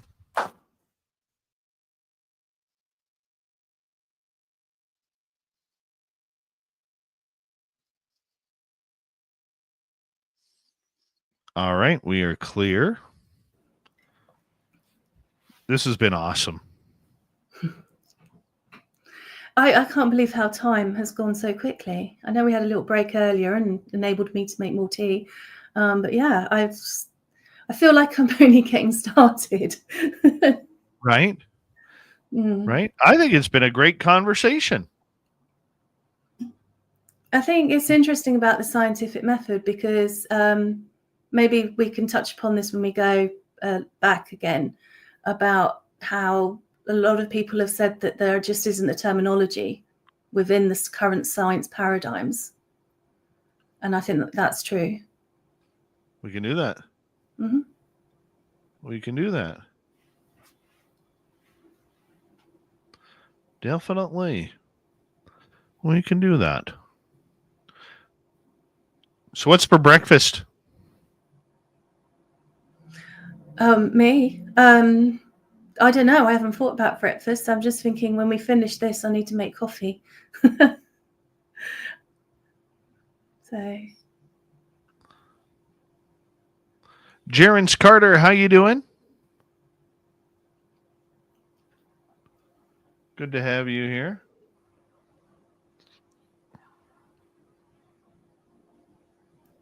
yeah, some people will be having dinner, won't they? Yeah. Well, late dinner. It's what?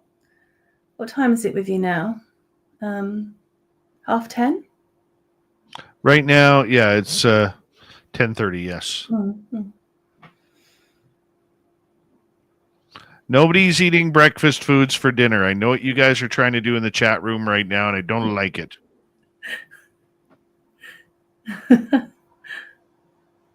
All right. She's allowed to eat breakfast because it's breakfast time at her place. Yeah, it's now 6:30 in the morning. Yeah.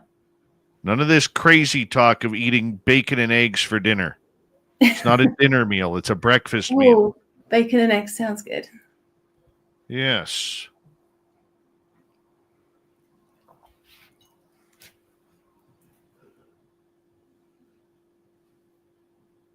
Yep, baked beans. Yep. Sorry, I'm reading the chat now. Oh, go right ahead. We got time. Yep. We do like baked beans. We do. You have a full English breakfast, yeah? It's often served. I like baked a good beans. baked bean. Yeah, that's the one thing that if I moved abroad, I'd have to take a suitcase of baked beans with me. You can't really get them elsewhere. Oh, yeah. They come in cans here.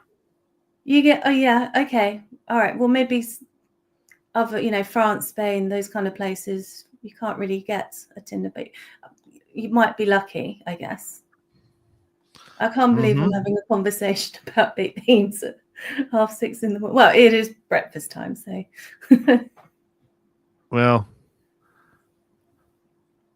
some of these people eat breakfast foods for dinner, so they're crazy. You can have bacon for dinner, I'm sure. Well, bacon's universal. Everything has universal. Universal, yeah. Bacon and pizza are totally universal because there's nothing at any time of day. Exactly. But hash browns and eggs and pancakes and waffles, that's breakfast food. Yeah. No, I like waffles.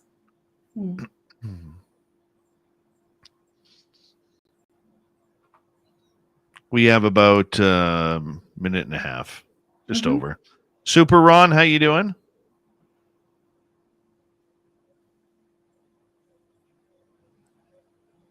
They're all talking about food. Super Ron, just had eggs, bacon, and hash browns because it's quick and easy. It's also wrong. It's very wrong. 10:30 in the evening.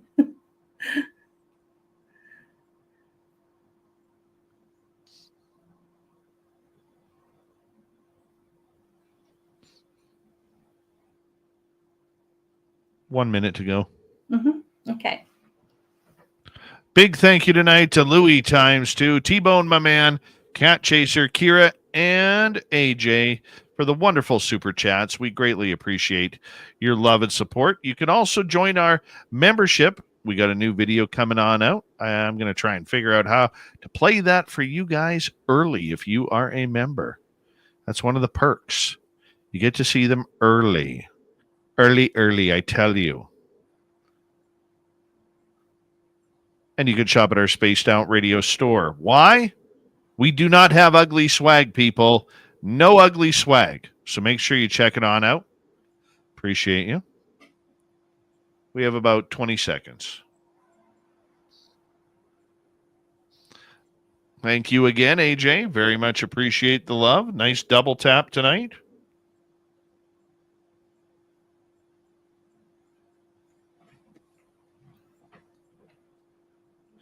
And 5 seconds. Mm-hmm.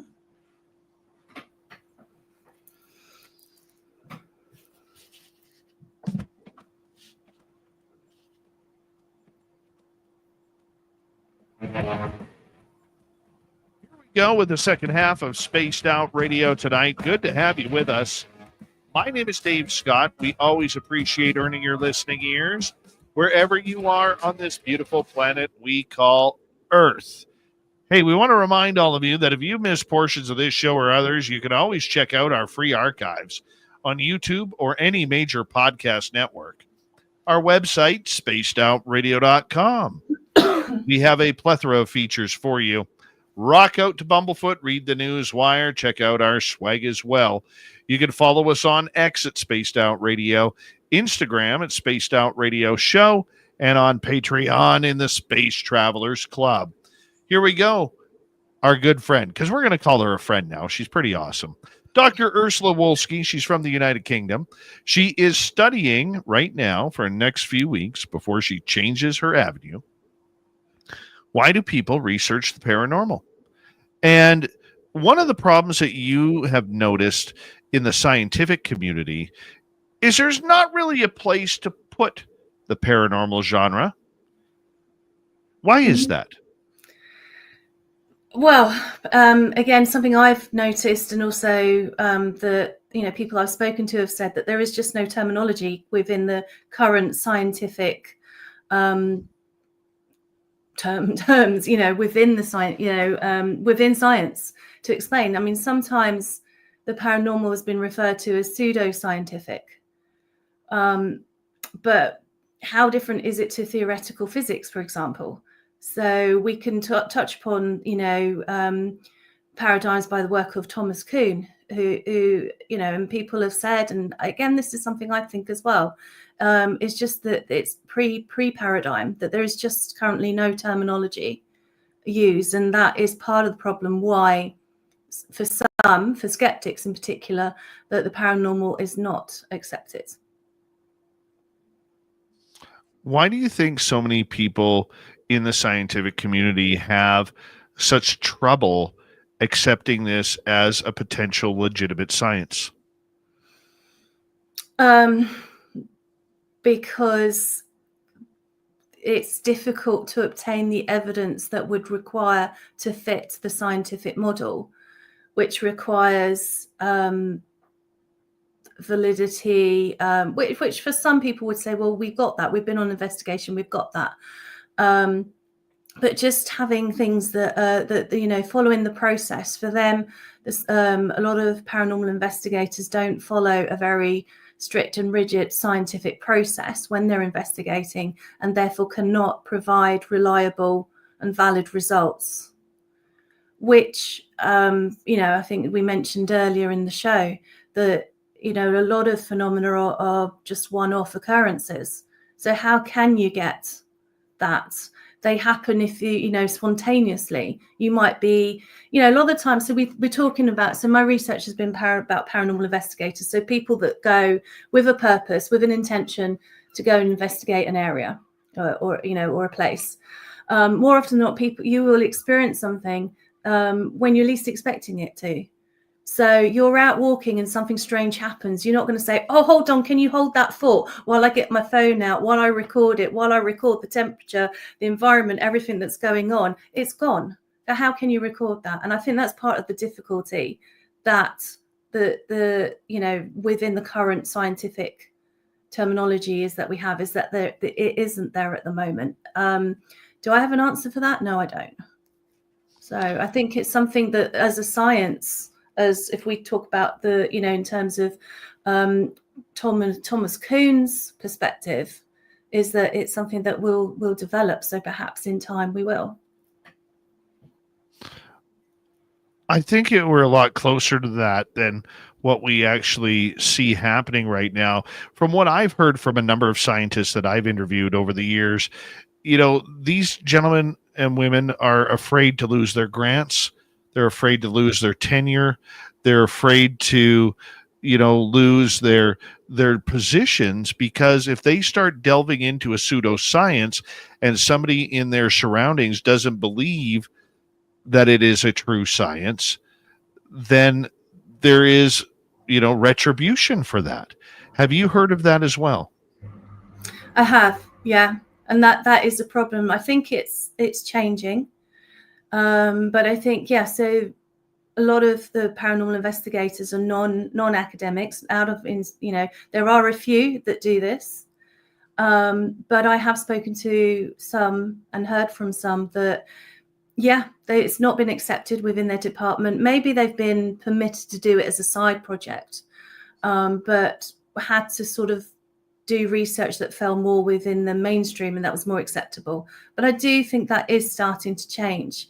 And I think what is wonderful about seeing the growth in paranormal investigators and however they do their research is that it's that, to some extent is irrelevant. What's important is that they're bringing greater awareness that actually there is this stuff out there that does need further exploring and investigation. And then hopefully eventually that will filter more into academia. I think with some regards that academia, which is meant to be at the forefront of science, sometimes isn't always.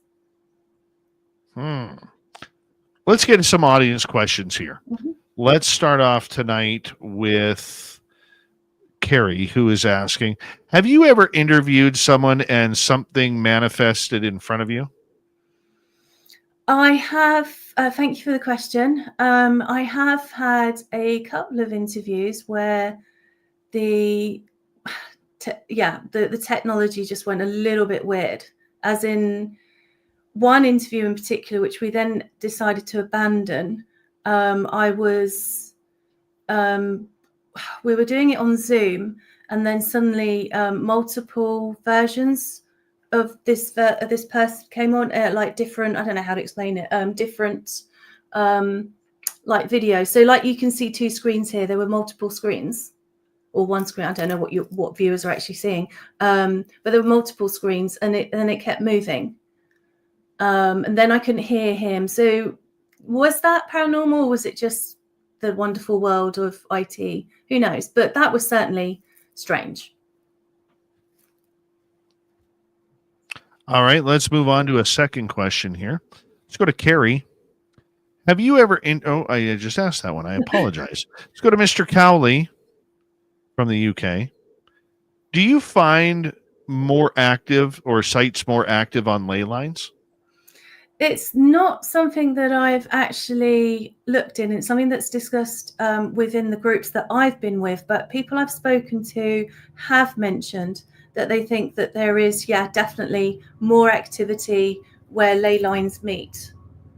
So not something I've experienced myself, but something that my participants have said, that there are certain hot spots, and that is where the ley lines do meet.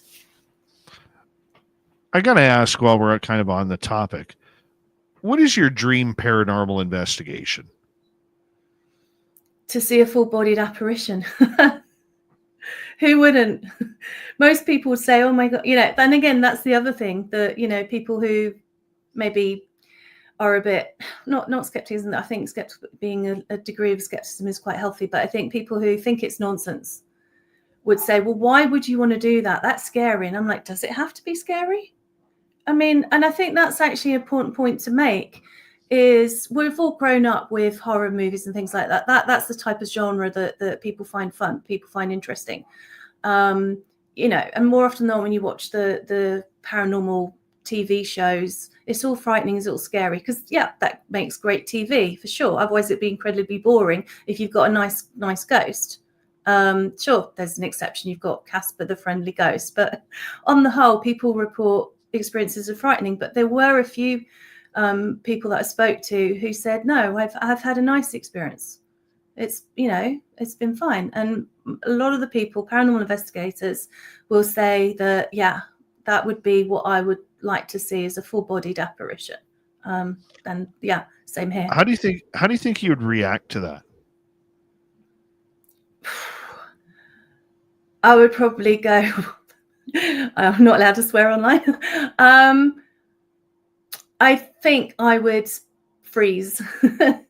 I don't think it would be frozen in horror. I think it would just be an absolute, probably disbelief, because to see a full-bodied apparition is quite uncommon. Most of the time we hear EVPs, we might capture something on video, but to see a full body, and I have spoken to people who have seen full-bodied apparitions, but it really isn't that common.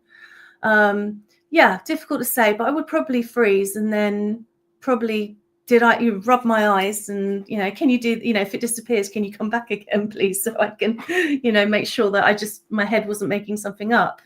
Yeah. Tell you a quick funny story before I get to the next question.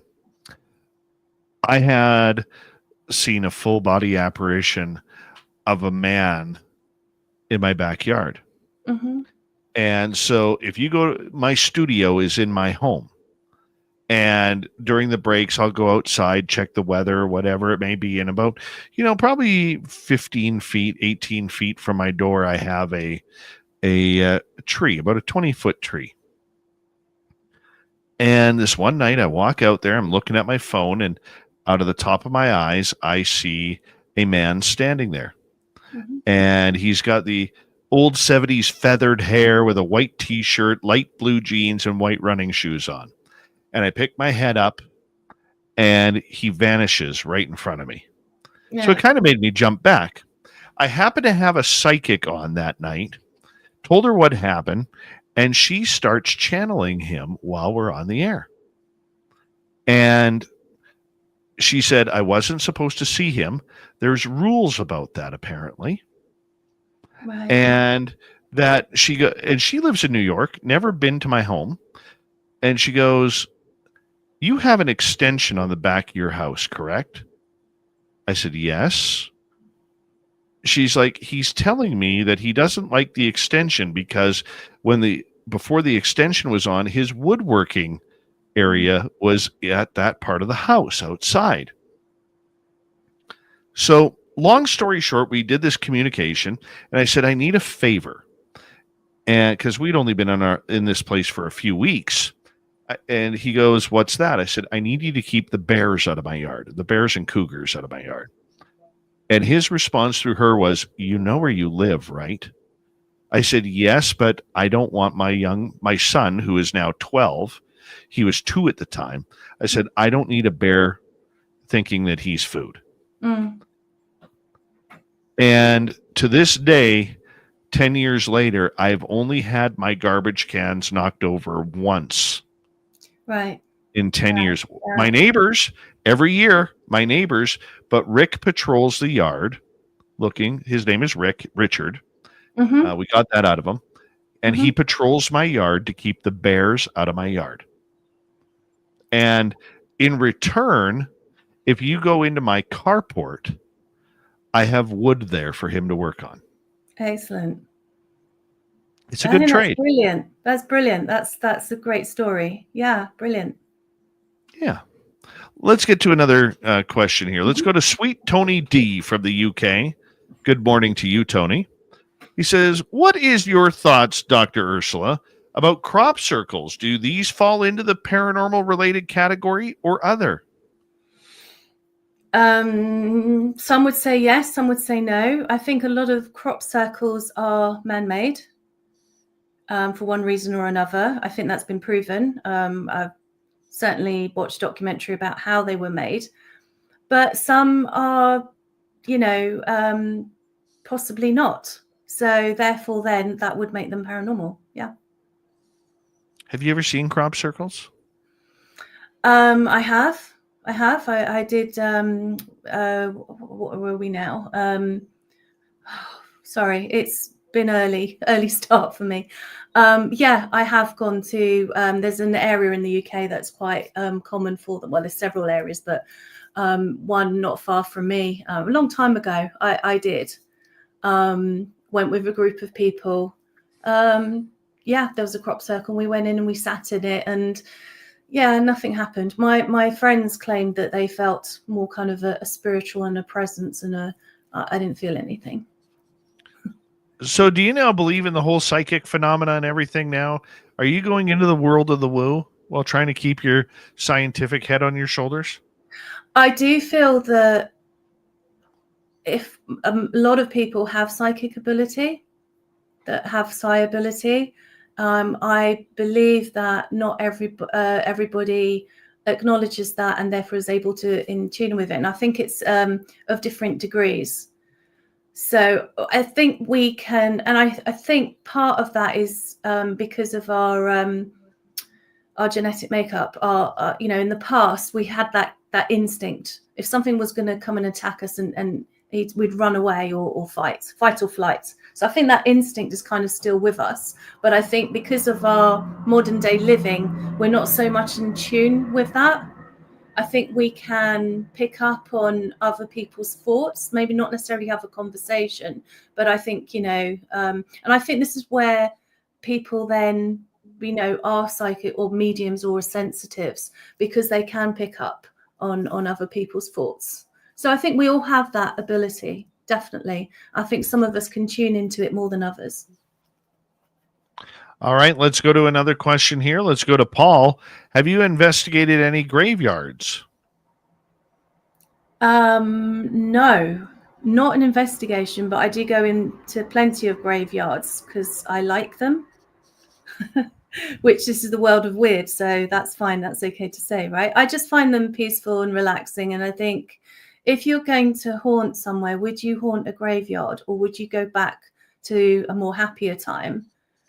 So rather than you've been laid to rest, would you go back to where you used to live, or place that you like, the more happier place? So yeah, not investigated, no. Let's go next to Jose. Have you ever heard or seen a black wispy thing that sort of resembles a broom with a skirt? They are seen floating around mausoleums. It's very bizarre. Have you heard of these? No, not at all. Thank you for sharing that. Yeah, a black wispy thing that resembles a broom with a skirt. No, not at all. But interesting. Not heard of that at all. Jose comes up with the most incredibly descriptive questions. Jose, clearly, yes. then. Also, yeah. Super Ron is asking, he calls himself Super Ron because he wears a cape. He's asking, has a smaller spirit shown up before a bigger spirit? We have sometimes in group investigations detected multiple spirits. So when I say we collectively, more the people, the mediums in our group, well, we call them sensitives, that have, yeah, I would say where one spirit is more dominant than the other one is more presence. And often it's the kind of unpleasant presence that is felt. So I guess that's what you mean by smaller spirit rather than a bigger one, rather than a child or an adult.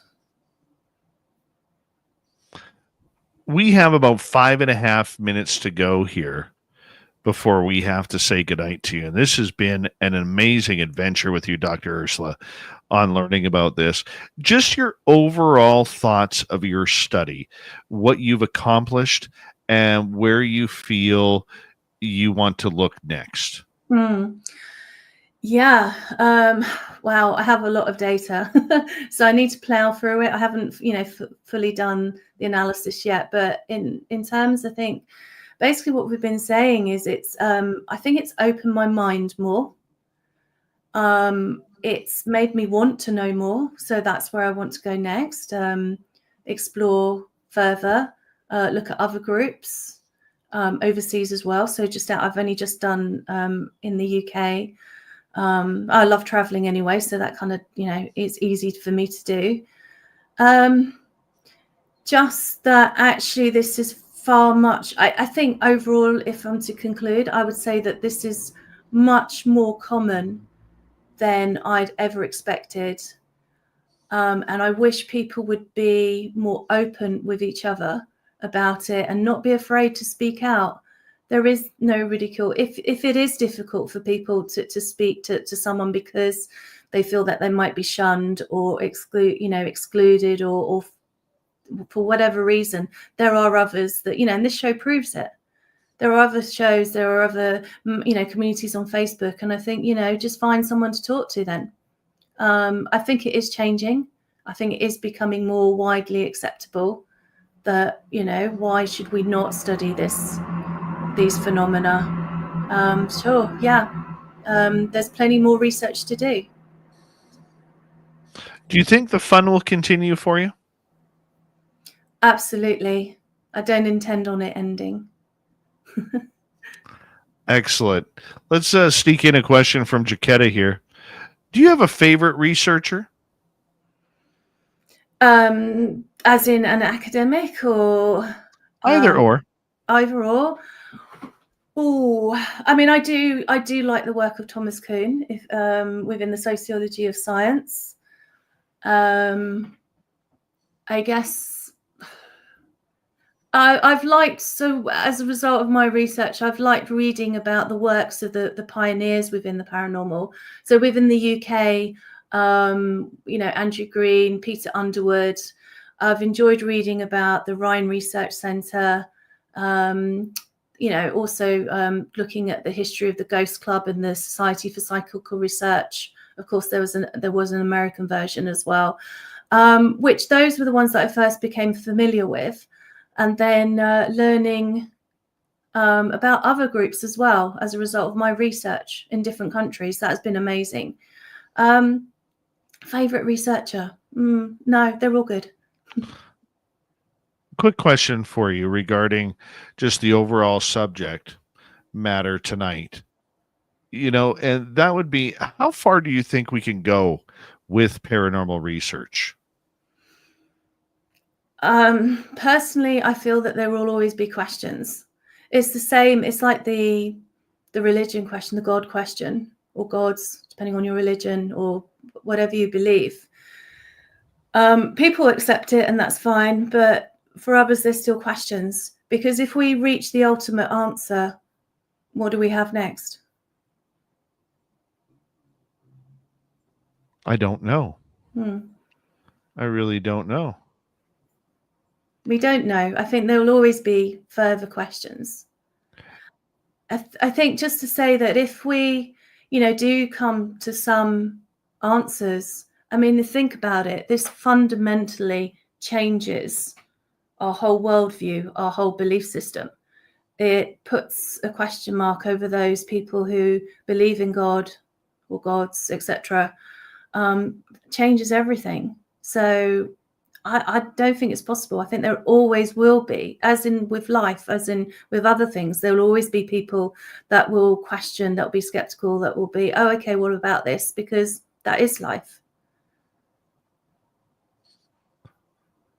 I would like you in the next 45 seconds to tell people where they can find your study, how they can follow it, or potentially get a hold of you.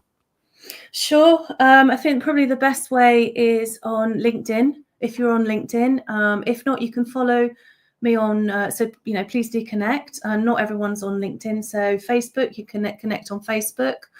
I'm also on X, formerly known as Twitter. So through various social media, if you want to connect and follow me, that'd be great. If you're interested in taking part in my questionnaire, that can also be found online, or maybe if they would be able to kindly share it somehow. If not, that's not a problem. But yeah, do please take part. It's keeping it open for the next few weeks, because I do need to finish this part of my research. So thank you. Always a pleasure. We got to have you back on again, Dr. Urszula Wolski on Spaced Out Radio. Coming up next, Swamp Dweller and Robin Haynes. You're listening to Spaced Out Radio with with your host, Dave Scott.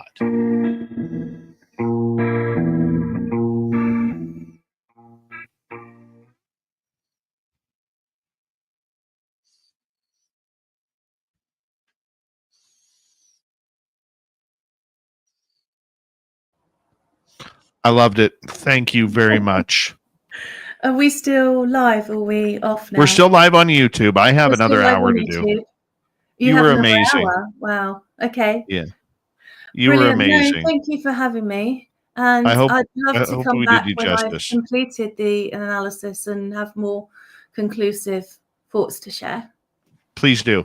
Brilliant. Stay in touch with Klaus, our booking guy who got you, brought you in, and let us know. We'll get you right back on. All right. Brilliant. Thank All you right, so Dr. much. Ursula. Thank you. Go enjoy your bacon and eggs and coffee. I will do. Thanks very much. Take Good care. night and good morning or whatever it is, everyone. Goodbye. Bye. Bye. Bye. I'll be right back, everybody. Thank you. What a great guest. I love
All right.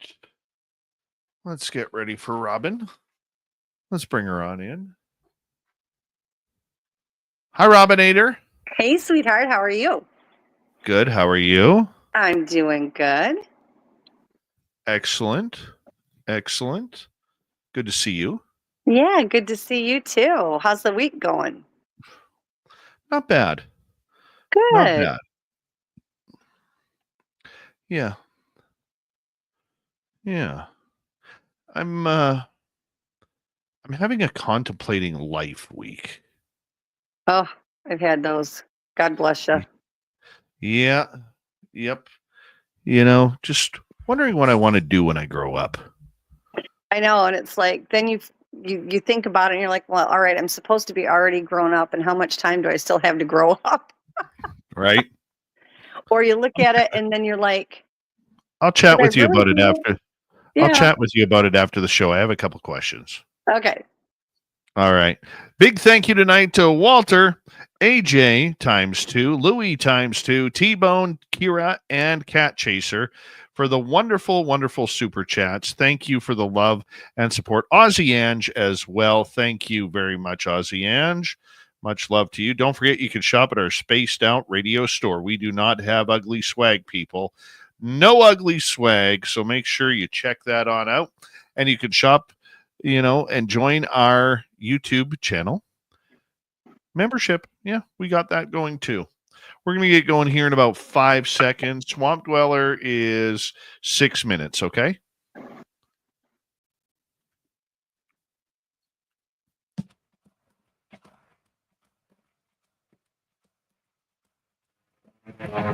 Here comes the third and final hour of Spaced Out Radio tonight. My name is Dave Scott. We have Swamp Dweller and Robin Haynes in her Q&A coming up momentarily, but we want to say hello to all of you tuning us in on our terrestrial affiliates around North America, digitally on every major podcast network. Our website, spacedoutradio.com, we have a plethora of features for you. Rock out to Bumblefoot, read the news wire, check out our swag as well. You can follow us on X at Spaced Out Radio, Instagram at Spaced Out Radio Show, and on Patreon in the Space Travelers Club. The Desert Clam has set the password for tonight in the SOR Space Travelers Club. Quasi. Quasi is your password. Use it wisely, Space Travelers, as the Clam sets the password each and every night right here on Spaced Out Radio. Let's head to the swamp. Hello and welcome to Spaced Out Radio's Swamp. I'm Swamp Dweller, and tonight I'm going to take you on a mystic journey of the unknown, sharing tales of monsters, legends, and nightmares. Welcome to the Spaced Out Radio Swamp. I grew up in a very safe area for most of my young life. It was one of those neighborhoods where all the kids knew each other and often stayed out well after dark in the summers to play flashlight tag or search. Our biggest concern was calling our parents to let them know we would be sleeping over at our friend's house. I mention all of this to understand how terrifying my mother's story was to a relatively sheltered 16-year-old me. My mother was and remained one of the most muscular women I have ever known. She survived decades of mental, emotional, and I suspect in her early years physical abuse from my sociopathic father. When he tried to prevent her from getting away by refusing to help cover college expenses, she moved out and paid every cent independently. When a drunk redneck attempted to assault a friend of hers in a way that's not so good for YouTube, she gave him a hard right hook and dropped that pile of human garbage. And if people ever threatened her kid's safety, God help them. That woman would make Mama Grizzlies look friendly. So, as you might imagine, I never thought anything could scare this woman.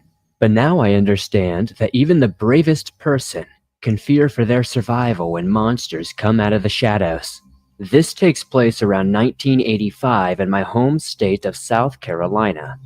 My parents had only been married for about 2 years, both very excited and determined to make something of themselves.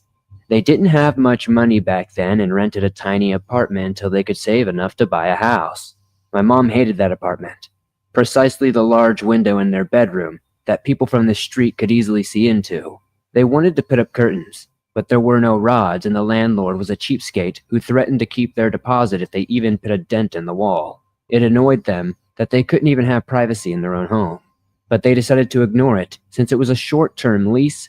This would be a very big mistake. Never ignore your gut. This open window would cause Mom to have nightmares for years after. And now, let me tell you about how a murderer first targeted my mom as a potential victim. My mom was an avid runner and a competitive cross-country athlete through high school and college. So, she often went for 3 or 4 mile-long runs in the evenings to clear her mind after work. She was running in a rural area, with few houses and a little traffic on the road. It was an area that high schools like to use in the fall for track and cross-country training. She was out in early summer, so there were no students or other runners around. She liked the quiet and kind of mentally drifted off for a bit. As an old brown-colored car with tinted windows came up behind her, she moved off the road to let them pass. The car seemed to be going past her. The windows were even with her, and then it slowed down. The vehicle stayed this way for about 10 minutes or so, never speeding or slowing, only staying a few feet behind her. My mom realized this person had bad intentions and knew her life was potentially in danger. Worse, there was no one around who could help.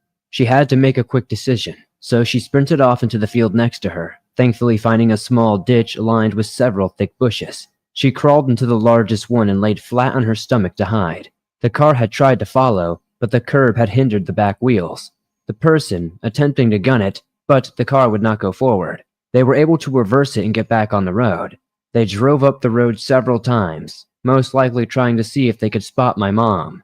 After 5 or 6 passes, they gave up and drove off. Mom was so scared she barely remembered to breathe, shaking and crying, waiting for this malicious person to get out of the car. Thankfully, they never did. After waiting 30 minutes and no sign of the car, she returned to her apartment as quickly as she could. My dad was home at the time and shocked to see her state. She told him what had happened and wondered if they should call the cops. My dad promised her he would take care of it and told her to take a long warm shower so she could relax. After all, this was home and he would never let anyone hurt her. Mom took that shower and started feeling better when she looked out their bedroom window. I think you can guess what she saw parked just outside. It was the same car. Utterly terrified, she screamed and my dad came running. She pointed at the car and he lost it. He bolted out of the apartment and ran towards the car, shouting that he would kill them if they even thought about touching his wife. Just to let you know, my dad was about 5'10" and thin as a rail, friendly and always ready to give a helping hand. He was not an intimidating figure to most people, but that day, my dad showed that animal side of him. He showed this creep that he would do whatever it took to protect his family. The car immediately backed up, tires squealing as the man booked it. My parents later called the cops and told them everything. Unfortunately, there wasn't much they could really do but ask questions, basically, since there was no actual physical attack. All they could do was make a note and advise my mom not to run for quite some time. The way they said it made it seem as if she was the problem. They grudgingly accepted this and moved to a new place shortly after. No deposit was worth their lives. A few months passed and reports of multiple young women going missing followed by 2 murders brought closure to this story. My mom recognized the car the murderer was driving. It was the same one that had stalked her. What made her blood run cold was the picture of his victims. All young, blonde, blue-eyed women who could have been her sisters. Over the years, I've Googled the victims, and it's shocking how they looked just like her, down to how they styled their hair. According to the FBI profiler who went on to write the book that inspired Mindhunter, this man was one of the most vicious and sadistic killers he had ever dealt with. Maybe the most evil one in his career. After reading about how he would torture the families and make those poor girls write a last will before murdering them, I'm inclined to agree. For anyone wondering, you can learn more about this sick guy and his crimes by Googling Larry Gene Bell. Thank you, Swamp Dweller, for another creepy story. If you want more just like that, head on over to his YouTube channel, Swamp Dweller. Hit subscribe, ring that bell.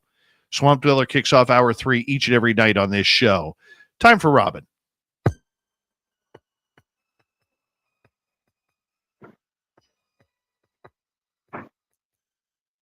Can't hear anything.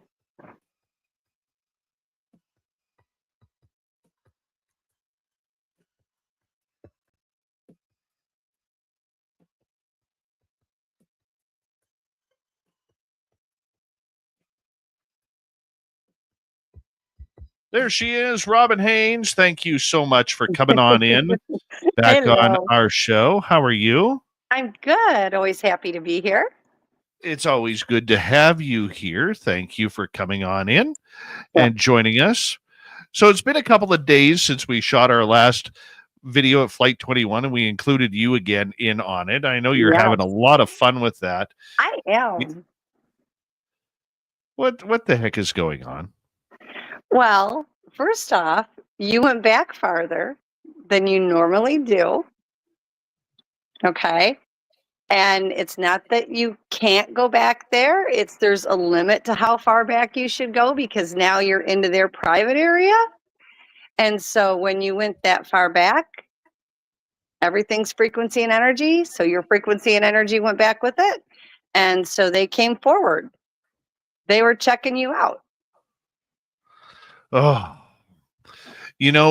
I have never, ever been at a place like that where, and Robin, I had been in that meadow before. Not a lot of times, but I would say probably between 7 and 10 times. I think that's a fair assessment. And I have never been in that area where all of a sudden it was like all of the oxygen left the area. Like we're right in the middle of everything. Oh, yeah.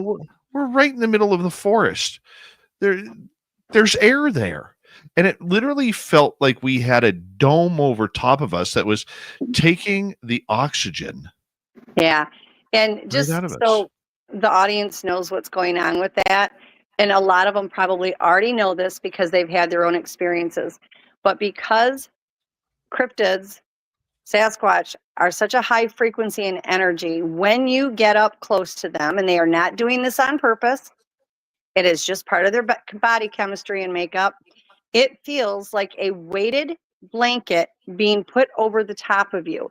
It is not that they are zapping you. That is not what it's like when you get zapped. Okay. It's just that is the way they are made. They are high frequency and high energy. So when you get up close to them, when they walk up close to you, whether it's cloaked or uncloaked, you feel that heaviness. When you do what Dave did the other night and had a whole group of them surround them, there's literally it's not that you can't breathe. It feels like you can't breathe. I've had it done to me before. And it does. It feels like your whole body's made out of concrete. You cannot take a full breath because it's almost like you have something weighted over the top of you. And it's the frequency and energy that they radiate because it's so much stronger than ours. We live in a 3-dimensional body. Okay. Not that they can't be in a 3-dimensional body when they're in flesh and blood, but they are high frequency, high energy. And that changes it. Their body is a high frequency body. Ours is 3rd dimension. Theirs is not. So it affects us different.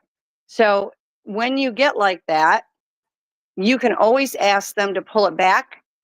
And I want to say out of every 10 times I've asked, 9 times they have pulled back the energy. So it's not as strong. The last one I had walked 2 foot in front of me. And it literally, and the more they use the woo, the stronger that frequency is. And he used it a lot. And he walked right up to me, and he had the other members of the clan were walking around me, but he got 2 foot from me, and he was like 12 and a half foot tall. And it was so strong. I could hardly stand up, and it was definitely not being zapped. But I had to say to him, please pull it back because my little 3D body can't handle it. And he did, and it made it a little bit easier to breathe, but it still feels like you just have this weighted blanket on top of you.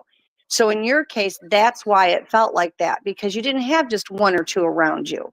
You had a ton of them circling around you to see what you were doing that far back. Were they in spiritual or physical form? They were actually cloaked. They were physical, but they were cloaked. So you would say more spiritual. But they were cloaked. You did have some that were uncloaked that were in the trees and around.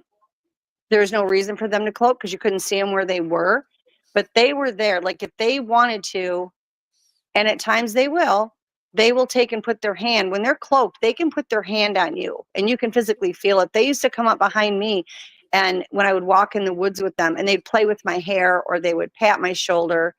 I had one squeeze my shoulder, not roughly by any means, but just almost reassuringly squeeze my shoulder. And I would be standing there, and they'd pick up my hair like this, you know, and play with my hair. And they were 100% cloaked. But that doesn't mean that they can do anything less than what they did when they're physical. You know, I've had them leave footprints in the snow while they were cloaked. So they can do all of those things. And you had some that were cloaked. You also had some that were in physical form, but they were back in the tree line. And I think there was one or two that were up in the trees. So you wouldn't have seen them or wouldn't have thought to see them. You know, but it does feel heavy like that. That is very common. And like I said, for the people that are in the audience that have experienced being out in the woods with them when they got that close, they will probably recognize that feeling as well. And it does make you feel like you can't breathe because of the heaviness of it. You absolutely can breathe, but it makes you feel like you can't because it's that pressure of that energy and frequency. Yeah, it was a pretty crazy feeling, to be blunt. Oh yeah. Yeah, I had to tell that one. I mean, I was outside of my vehicle and I had called for him and he came up, and then the rest of them came up in a circle around the vehicle, but he had come directly 2 foot in front of me. I had to lean up against the car because it was that heavy of a feeling. And you do feel like you can't breathe. It's like when you have pneumonia and your lungs are filled, you can't get enough air because you can't expand your lungs. Well, because of that frequency and how much pressure it puts on your body, you feel like you can't. You know, I was fortunate with him, and I asked him, you know, please step back because you're too strong for me. I can't do it. And he didn't step back, but he pulled the energy back. If you ask them, they can do it. If not, it's just the normal way they are. They are not doing that to hurt you. They are not forcing it on you. Not that they can't, but that's just part of who they are and what they are.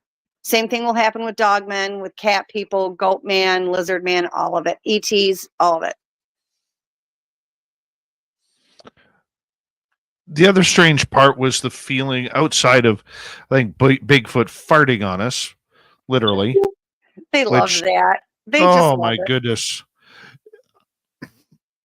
Tim and I, because of that breaking wind experience, okay, we literally now are going to make sure that when Tim's not carrying the camera, that we have a camera rolling. Yeah. Because like I don't know if it was Sasquatch. I don't know if it was a moose or a bear. We knew there was something big back there. Yeah. But I mean, just the thoughts of that 10 to 15 seconds where Tim and I were so caught off guard. We were like, are you kidding me right now? Tim They're thought it was a laughing. growl. And I'm like, that isn't any growl whatsoever. All I hear is laughter in my head right now. So my guess would be that it had a lot to do with them, but they will absolutely do that. And they can also project that smell and that noise. Like if you're in your vehicle, you can hear it cut loose, and because they can project that onto you. But what you got was the real McCoy. And they, honestly, I've yet to find any of them that do not think it is hilarious when they fart on you. Like, they think farts are the funniest thing known to mankind. It's just ridiculous. And they will sit there and do that. Or they would come up and just to think that they're funny, and they will make that noise with their mouth so it sounds like a fart. Like, you know, they're just a riot. They think that's hysterically funny. It was weird.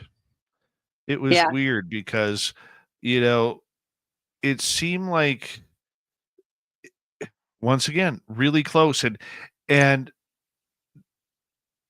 it happened very close to the area where we got the tree knocking from. Yeah. Yeah.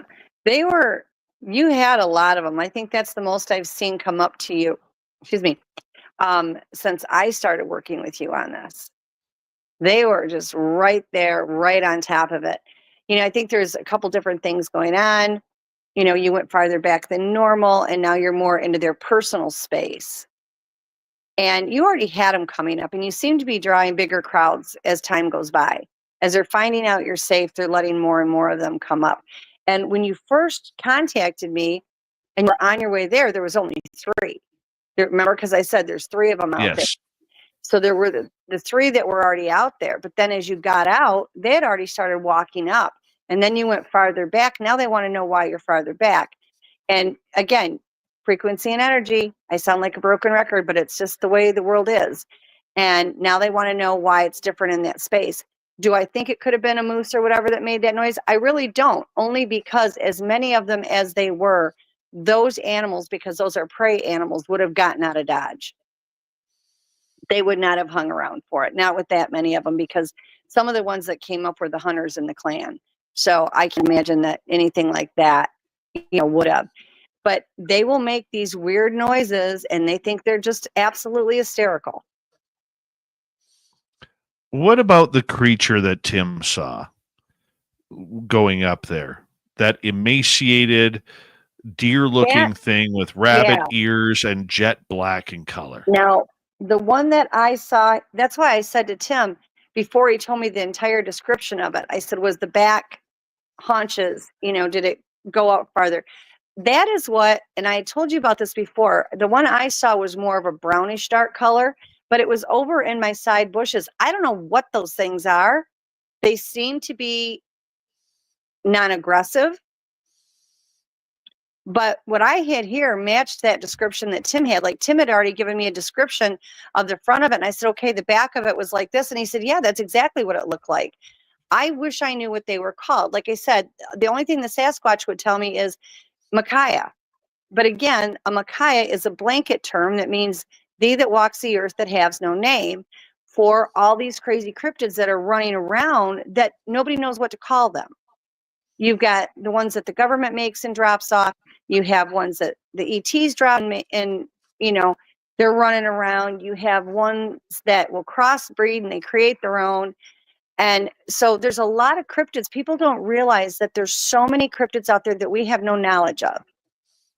We don't know temperament. We don't know what they're doing, how they got there, who created them or what, but they exist. And the one that was like what you guys saw, that Tim saw, walked down the tree line of my property. And it was huge. And I watched it and it kind of looked over towards me and then it went walking, just kept going down the tree line and it got partially into the woods and it was there. And then I watched it cloak. And it's been around here a couple different times, but it's never tried anything aggressive. Never. I mean, it seems quite shy. It was more than happy to just move away from me, which is basically what happened with you guys the other night. Once it saw you were there, it turned around and went into the woods. Or it could have cloaked. They do have cloaking capabilities. I've not found a cryptid yet that doesn't. But the one that was here did. I watched it cloak. That's crazy. I know. And I don't know what to call it other than, like the Sasquatch called it. I said, what is it? It's one of the Micaiah. And again, the Micaiah is a blanket term for the ones that don't have a name. The military ones, they don't even have a name for them. They're labeled by letters and numbers. But I don't think that particular ones, I don't think the government created those, because the only reason the government would have to create them is for warfare. And these things are very passive. Like, I've not seen it be aggressive with anything at all. It doesn't bother, like where I'm at, we have a lot of feral cats. Doesn't bother the feral cats. Doesn't bother the feral dogs. It wasn't aggressive to me on any of the times that I've seen it. Didn't even act like it was. It was more shy. It was just like, oh, okay, well, I'm just going to go on about my business and leave now. And it left. It was very non-problematic. But they're there. Well, you know what? When we return from the break here with Robin Haynes coming up here in the final half hour of the show, we're going to get to some audience questions, because if not, I'm going to dominate this show with all my interest in what we're doing out in the forest of Flight 21. And I know you guys are kind of, sick of it. We don't want you to get sick of it. We want you to keep watching our videos that we're putting out on our YouTube channel called Secrets of the Forest. Your questions next on Spaced Out. This is Spaced Out Radio and your host, Dave Scott.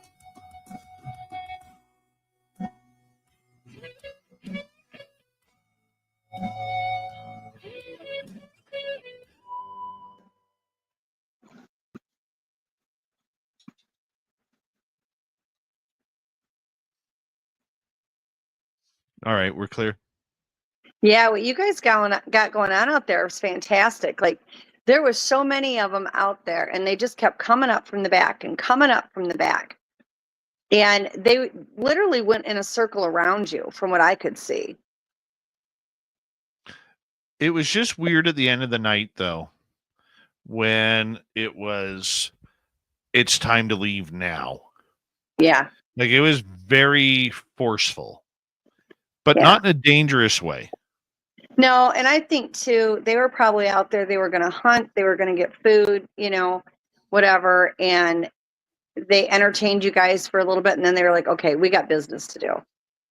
We're out here for a purpose. We got to do this. And you guys got escorted out. They followed you all the way back and kind of edged you out. I could not pick up anything there that wanted to intentionally harm you.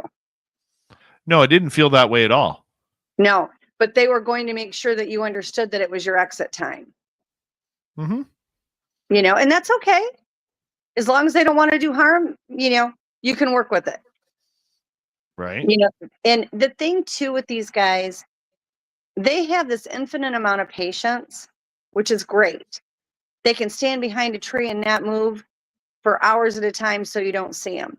But when they want something, when they have it in their head, they're going to do something.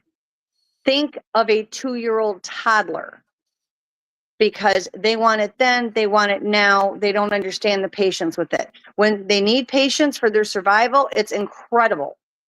But when they want something and they get it in their head, it's now. It's got to happen now.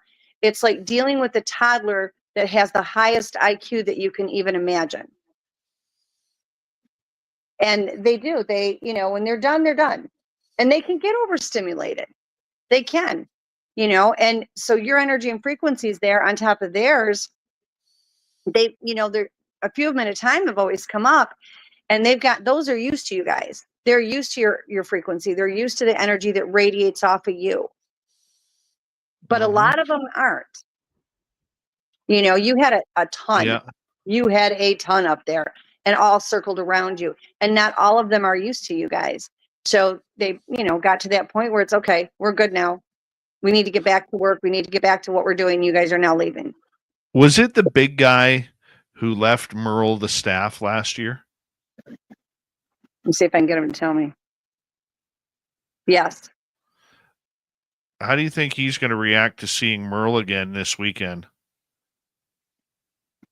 I think it'll be okay. I think, he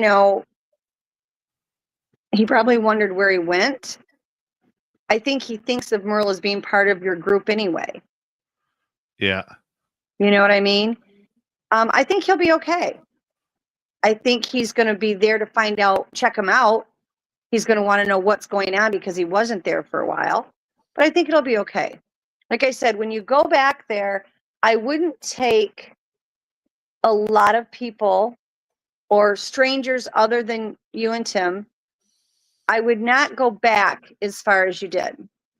Right. They tolerated that from you two because you're the ones they have the most contact with. Right. To bring anybody else back there, I would be not as comfortable telling you to do it. Right. And let them come back up to you guys. That's their safety point. They've gotten used to that, where you guys are in a certain area and then they come up, by the gifting area and everything, and they go to you guys. So stick to that when you're bringing anybody else. Do you see anything happening this weekend? I think you're going to get noises.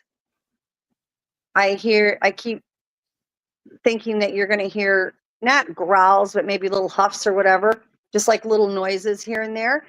I think you'll hear hear them walking around a bit. It's going to depend on how they react with your guests. They'll be respectful. Oh yeah. But I mean, if they have been out with a lot of other areas, a lot of other Sasquatch around them, they may be a little bit, not bad acting, but they may be a little bit more standoffish because that's another clan coming into their territory. That residual energy off of them, they'll pick up. Right. Makes sense. And it takes them a while, even with nice people that are new, depending on a clan, sometimes it takes a bit for them to get used to it. I think Yeah. if they feel relaxed enough around them, you'll hear them moving around. Definitely. Check that. All right, big Robin, I'm going to get you to hold on right there. We're coming back in 27 seconds. Big thank you tonight to Ozzy, Ange, Walter, AJ ×2, T-Bone, Cat Chaser, Kira, Louie ×2. Thank you very much for the love and support. Don't forget you could join our Hi, Deborah Rooney. How are you? You could join our YouTube membership and shop at our store, spacedoutradio.com. We're coming back in 5 seconds.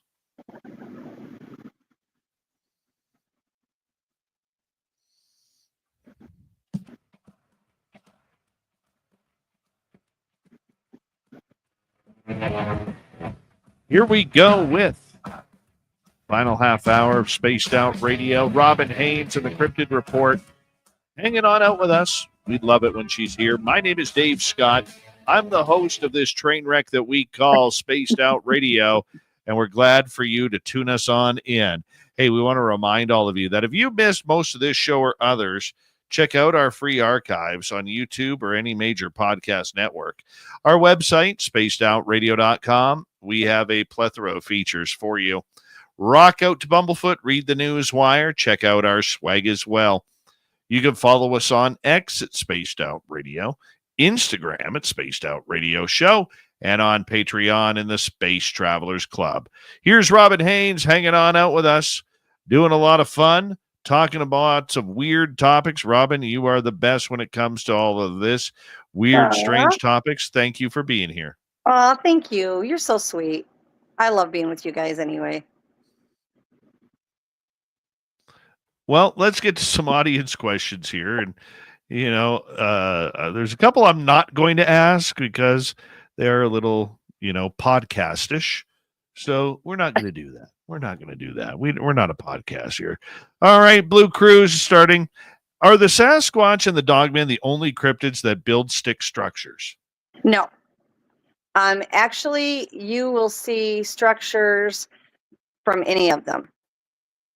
You know, I think we primarily think that it's the Dogman and the Sasquatch because that's what we are talking about more than the other ones. But they all will. And then you get into the elementals and dimensionals, and then they're building things. You know, if it's out there, it's fair game. So, yeah, they will all build them. I think it's more common with Sasquatch and Dogman because we tend to be more aware of the Sasquatch and Dogman. But the reality is all of the different cryptids will do them in their own way. They don't all look the same, but they will do them all in their own way, as well as elementals and dimensionals.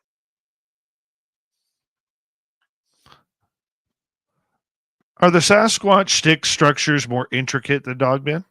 Do you know, I've had people ask me that before. I think at times, yes.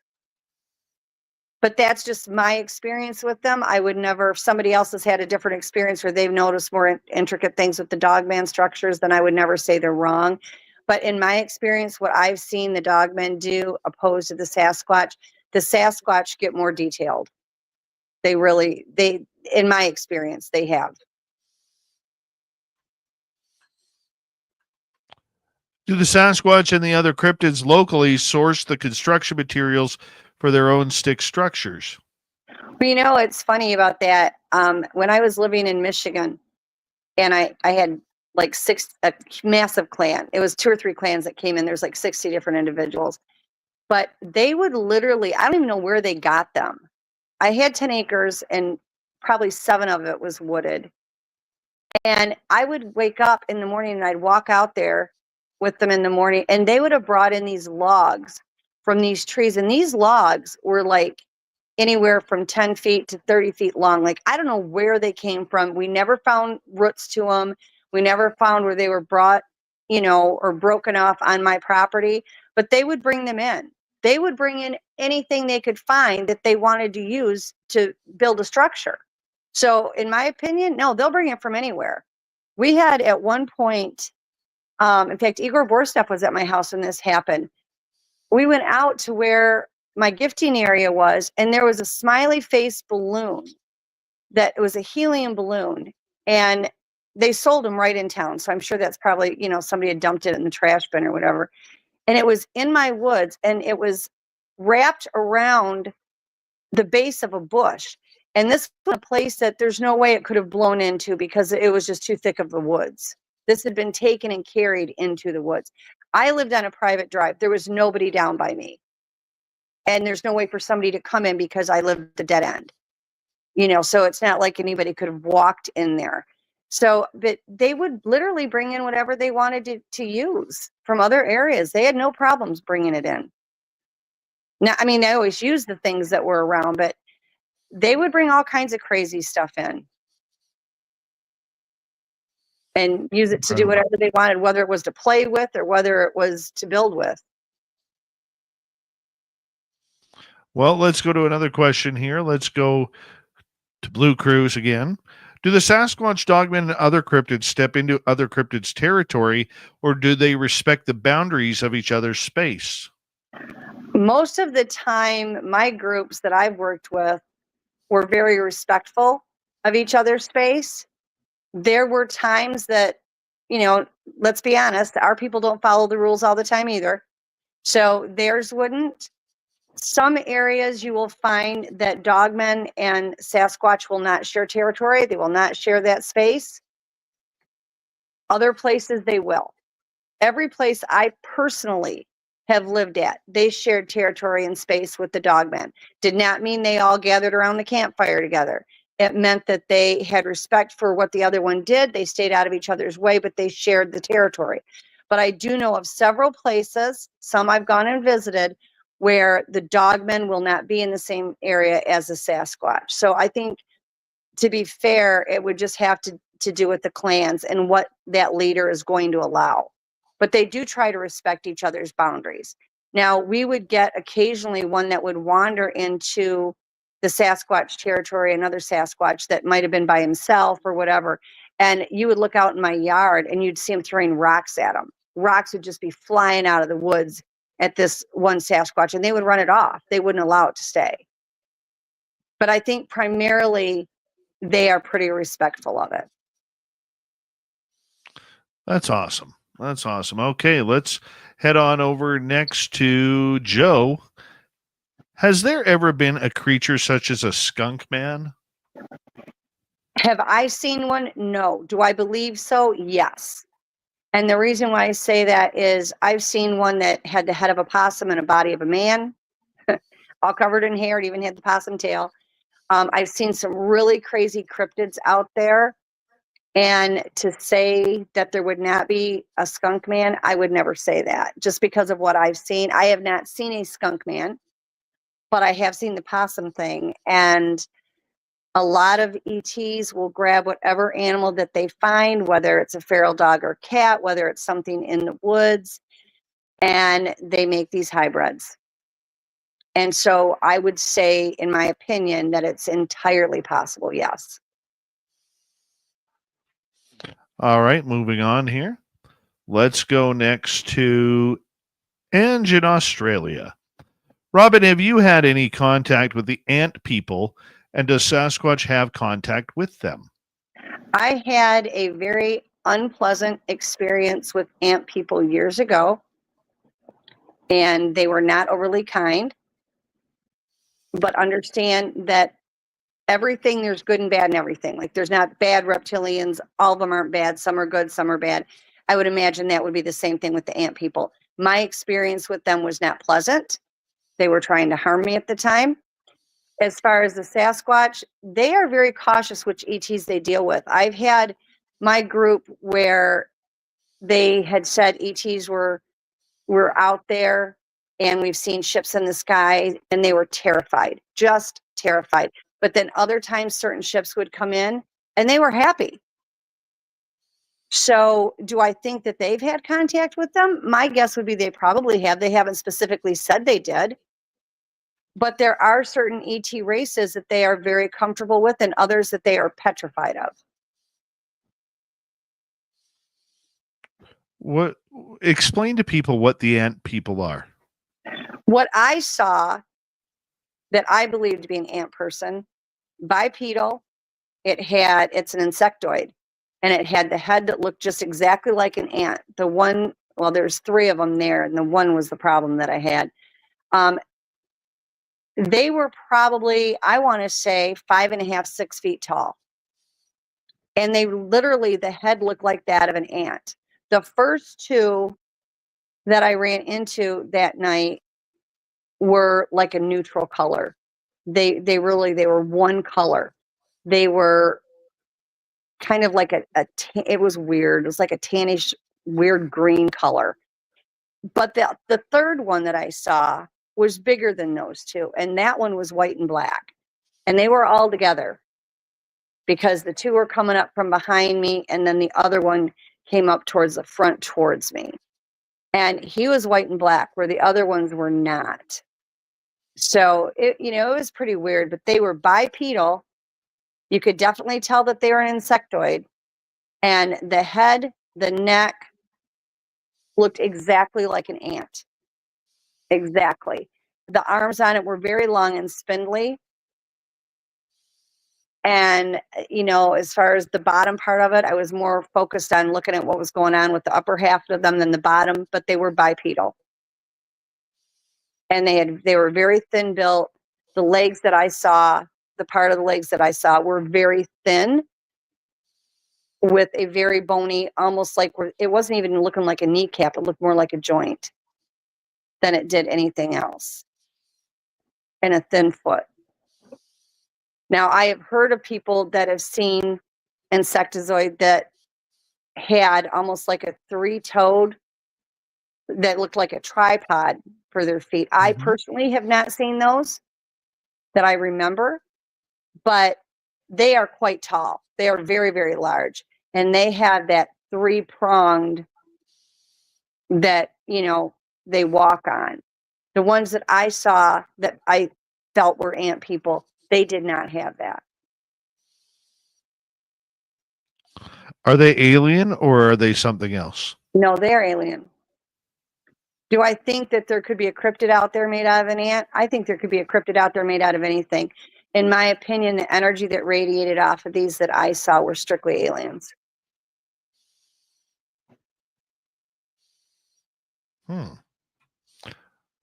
Let's go to our next question.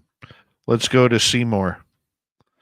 If Bigfoot and or Dogman truly exist, do they have any incentive for letting us know that they exist? A lot of them will stay either up in the mountains or in very heavily forested areas so that they don't have to have contact with us because they don't want us. We're not kind. We kill what we don't understand rather than learn about it.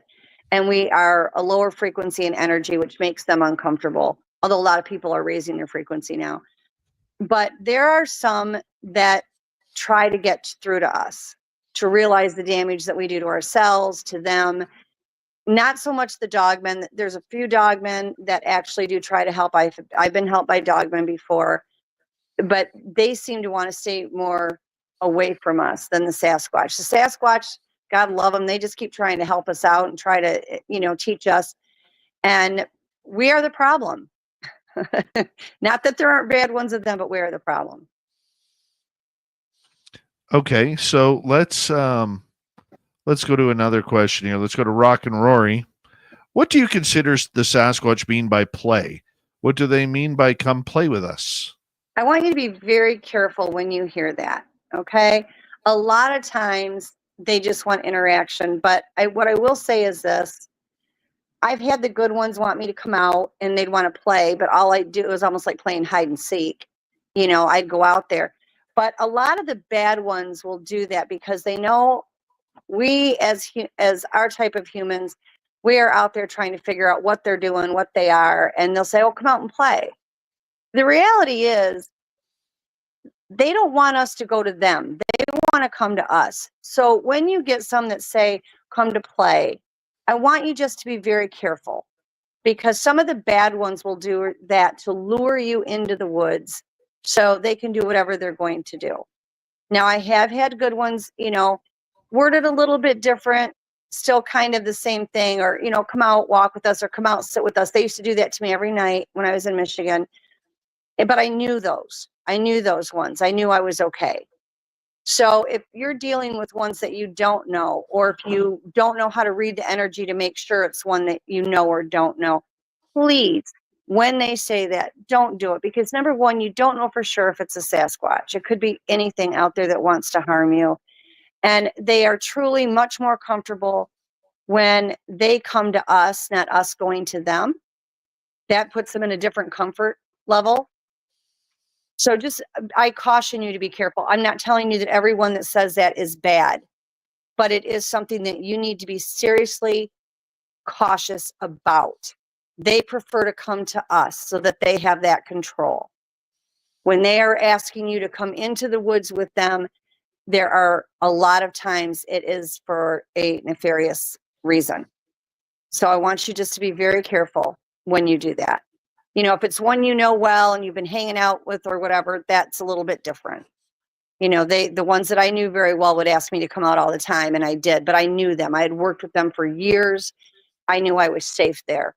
But if it's not one that you have 100% confidence in and they're saying that, please do not do that. Just for your own safety. I'm like safety policewoman. 5 minutes ago, Robin Haynes is our guest on the Cryptid Q&A here. Let's go to AJ. How can you identify benevolent versus non-benevolent aliens? Excellent question. It all comes down to energy and frequency. Energy and frequency does not lie. It cannot be faked. This is where it's so important that you learn how to read the energies and read the frequencies. This is why I went into business. This is why I started teaching these classes, because that is what keeps you safe. You cannot hide your energy and frequency. If you are a person that is not a kind person, or an ET, or a cryptid, and you are not kind, and you portray yourself to be just the sweetest thing ever, your energy and frequency give you away, and it still comes off that you're lower frequency and energy and you are bad. It cannot be faked. It is impossible. And so that is how you tell, because the bad things will try to trick you. The good things are going to be honest. So that's not a problem. But the stuff that is bad will come to you and pretend that they're good to gain your trust, to get you to do what they want you to do. And then you have problems. And that's not just with cryptids. That's with aliens. That is with elementals, dimensionals, spirits, all of those things. So that's why if you're going to be involved with this, it doesn't have to be learning from me. I don't care who you learn it from. But it's so vital that you learn how to read the energies and the frequencies, because your safety depends on it. 3 minutes to go here. Why is safety dependent on this? Because those energies and frequencies don't lie. And anything can come to you and tell you that they're good. And because our people want to have contact with these beings so badly, we want to believe they're good. We have a lot of people that just automatically think they're bad because they exist. Okay? But the reality of it is, the bad things will come to you and pretend to be good so they can do whatever it is they have planned for you. And certain entities have to have permission. I'm not talking about Sasquatch and Dogman. I'm talking about certain entities, certain aliens. They have to have permission for us to allow them to do whatever they want to do. So if they portray to you that they're good, and it's come play with me in the woods, or let me in the door, or whatever, and we think they're good because they're sounding really nice, and then they're not. We just gave them permission to do what they want to do with us, you know. And so that becomes a big problem. They can come to you, like, let's say you are mind speaking with one named Billy Bob, and you do this for 2 or 3 weeks and you're very comfortable with it, but you don't know how to read the energies and the frequency, and one comes in and it says, hey, it's me, Billy Bob. It could be the devil incarnate. You don't know, because you didn't learn how to read the energies and the frequencies. And so you're going to take it at its word, and it could be using that good one that you've been working with and telling you it's that one in order to harm you. The bad things do not want people with high frequency and energy. They want to take them down. They want to destroy them because it makes them uncomfortable and they can't survive around it. So if you are working with good ones, that is because you are a higher frequency and energy. So the bad things want you destroyed. And if they have to pretend to be a good one and to be able to get hold of you, they will do that. And so that's why it is so vital that if you're going to be working with any of these things. Know your frequency and energy. 90 seconds to go, Robin. And I want to say thank you always for being just a major, major help for what we are doing out at Flight 21 and everything that you do. I mean, you know what's amazing is when we go in, you don't give generalized quotes. You say exactly what you're saying and exactly what you're seeing and exactly what you think is going to happen. And then we go in there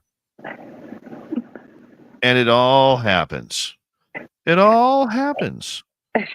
Well, And I'm telling you, like, look, anytime you have somebody on the air that is intuitive in one way or another, there's usually the eye rollers out there who are like, oh yeah, another psychic, or they're vague, or does the name start with the letter T? I'm picking up a T. I mean, you know how it goes. yeah. And watching you in action, well, not watching, but listening to you in action, because you're like 3,000 miles away from me. Yeah. Never been to the area, never seen the area, and predicting what is going on, it is incredible. You are absolutely incredible. Thank you. I'll be honest with you. I am very humbled and honored to even be a part of that journey that you guys are on. Like, it means the world to me. I've always been this person that I can't imagine why anybody would want to hear anything I have to say to begin with. So to be part of that with you guys, I absolutely love it. I'm very honored. I really am. Well, we're glad that you are a part of it too, because, with Tim and I, needing some sort of direction on what's going on between you and Lon Strickler, you guys have really brought that to us. So thank you very much, Robin. Definitely And a we pleasure. love you and we appreciate you. I love you too. You guys All right. We're going to say goodnight to Robin Haynes. Robin, you hold on as we say hello next to Mr. Ron Bumblefoot Thaw. Rocket in the background with Little Brother is watching. Bumblefoot is the official music of Spaced Out Radio. Rocking us in and out of every single show. Get your horns up for the guitar gods himself. Special thanks to everybody listening in at work, at home, in your cars, wherever you may be. Thank you to everyone in our chat rooms tonight. YouTube, Twitch, LGAP, Facebook, Spreaker, LinkedIn, the Space Travelers Club, and on X, hashtag Spaced Out Radio.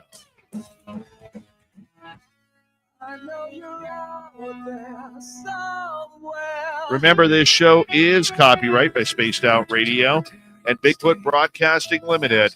Thank you so much for choosing to share your evening with us, because together, my friends, we own the night.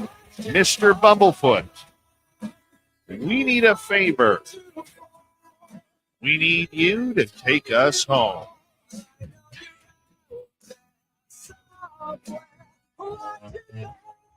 Yes, the Woo train has docked for the night, but soon, my friends, we shall ride again. Your seats are always available. Your tickets never expire. And if you want to bring a friend, we've got room for them too.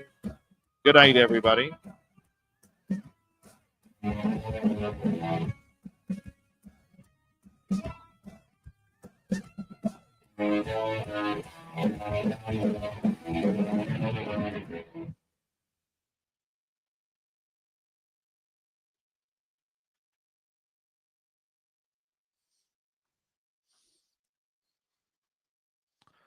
All right. We are clear. Give me 2 seconds, Robin. I just need 2 minutes here, okay? Oh, you're fine. Hypersonic, I didn't know we talked politics in this chat room. I didn't know that was allowed. Please forgive me. I mean, it's my chat room. I make the rules. But apparently you can overrule everybody. So I'm just curious, are we allowed to talk politics in our chat room now? Because that's news to me. Please let me know. What's the date? 12, 25.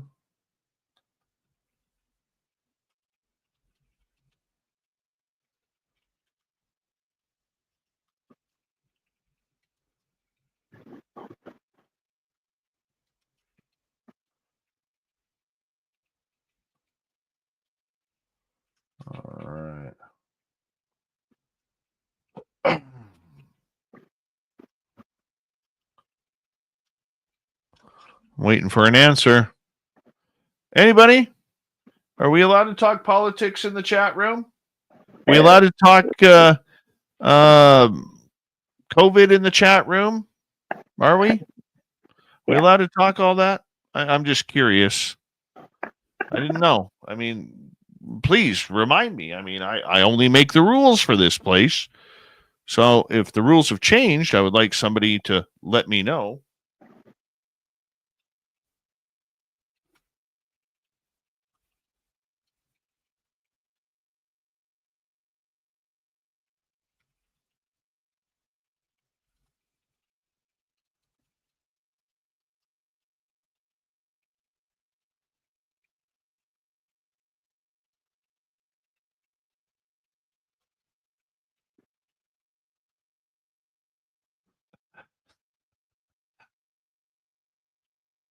There we go. Pat Leal, how you doing, buddy? Good to see you. Tomorrow night on the show, everyone. Tomorrow night on the show, it's Science Bob night. We all like a good Science Bob night. So that's what we're going to do tomorrow night. And we appreciate that. And, of course, thank you to our super chatters tonight. Ozzy Ange, Louis ×2, AJ ×2, T-Bone my man, Kira, Walter, and the lovely and awesome Cat Chaser. Thank you. Appreciate that. And we'll see you all tomorrow night for Science Bob. Don't forget, right before our show, you have UFO Max with Grant Tavius and Extra Small Lee Strauss. We'll see you tomorrow, everybody. Thank you for tuning in. Don't forget to hit subscribe, ring that bell, and enjoy your night. See ya.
Stay healthy, my friend. You too. If you need bail money, give me a call. Always, Dad.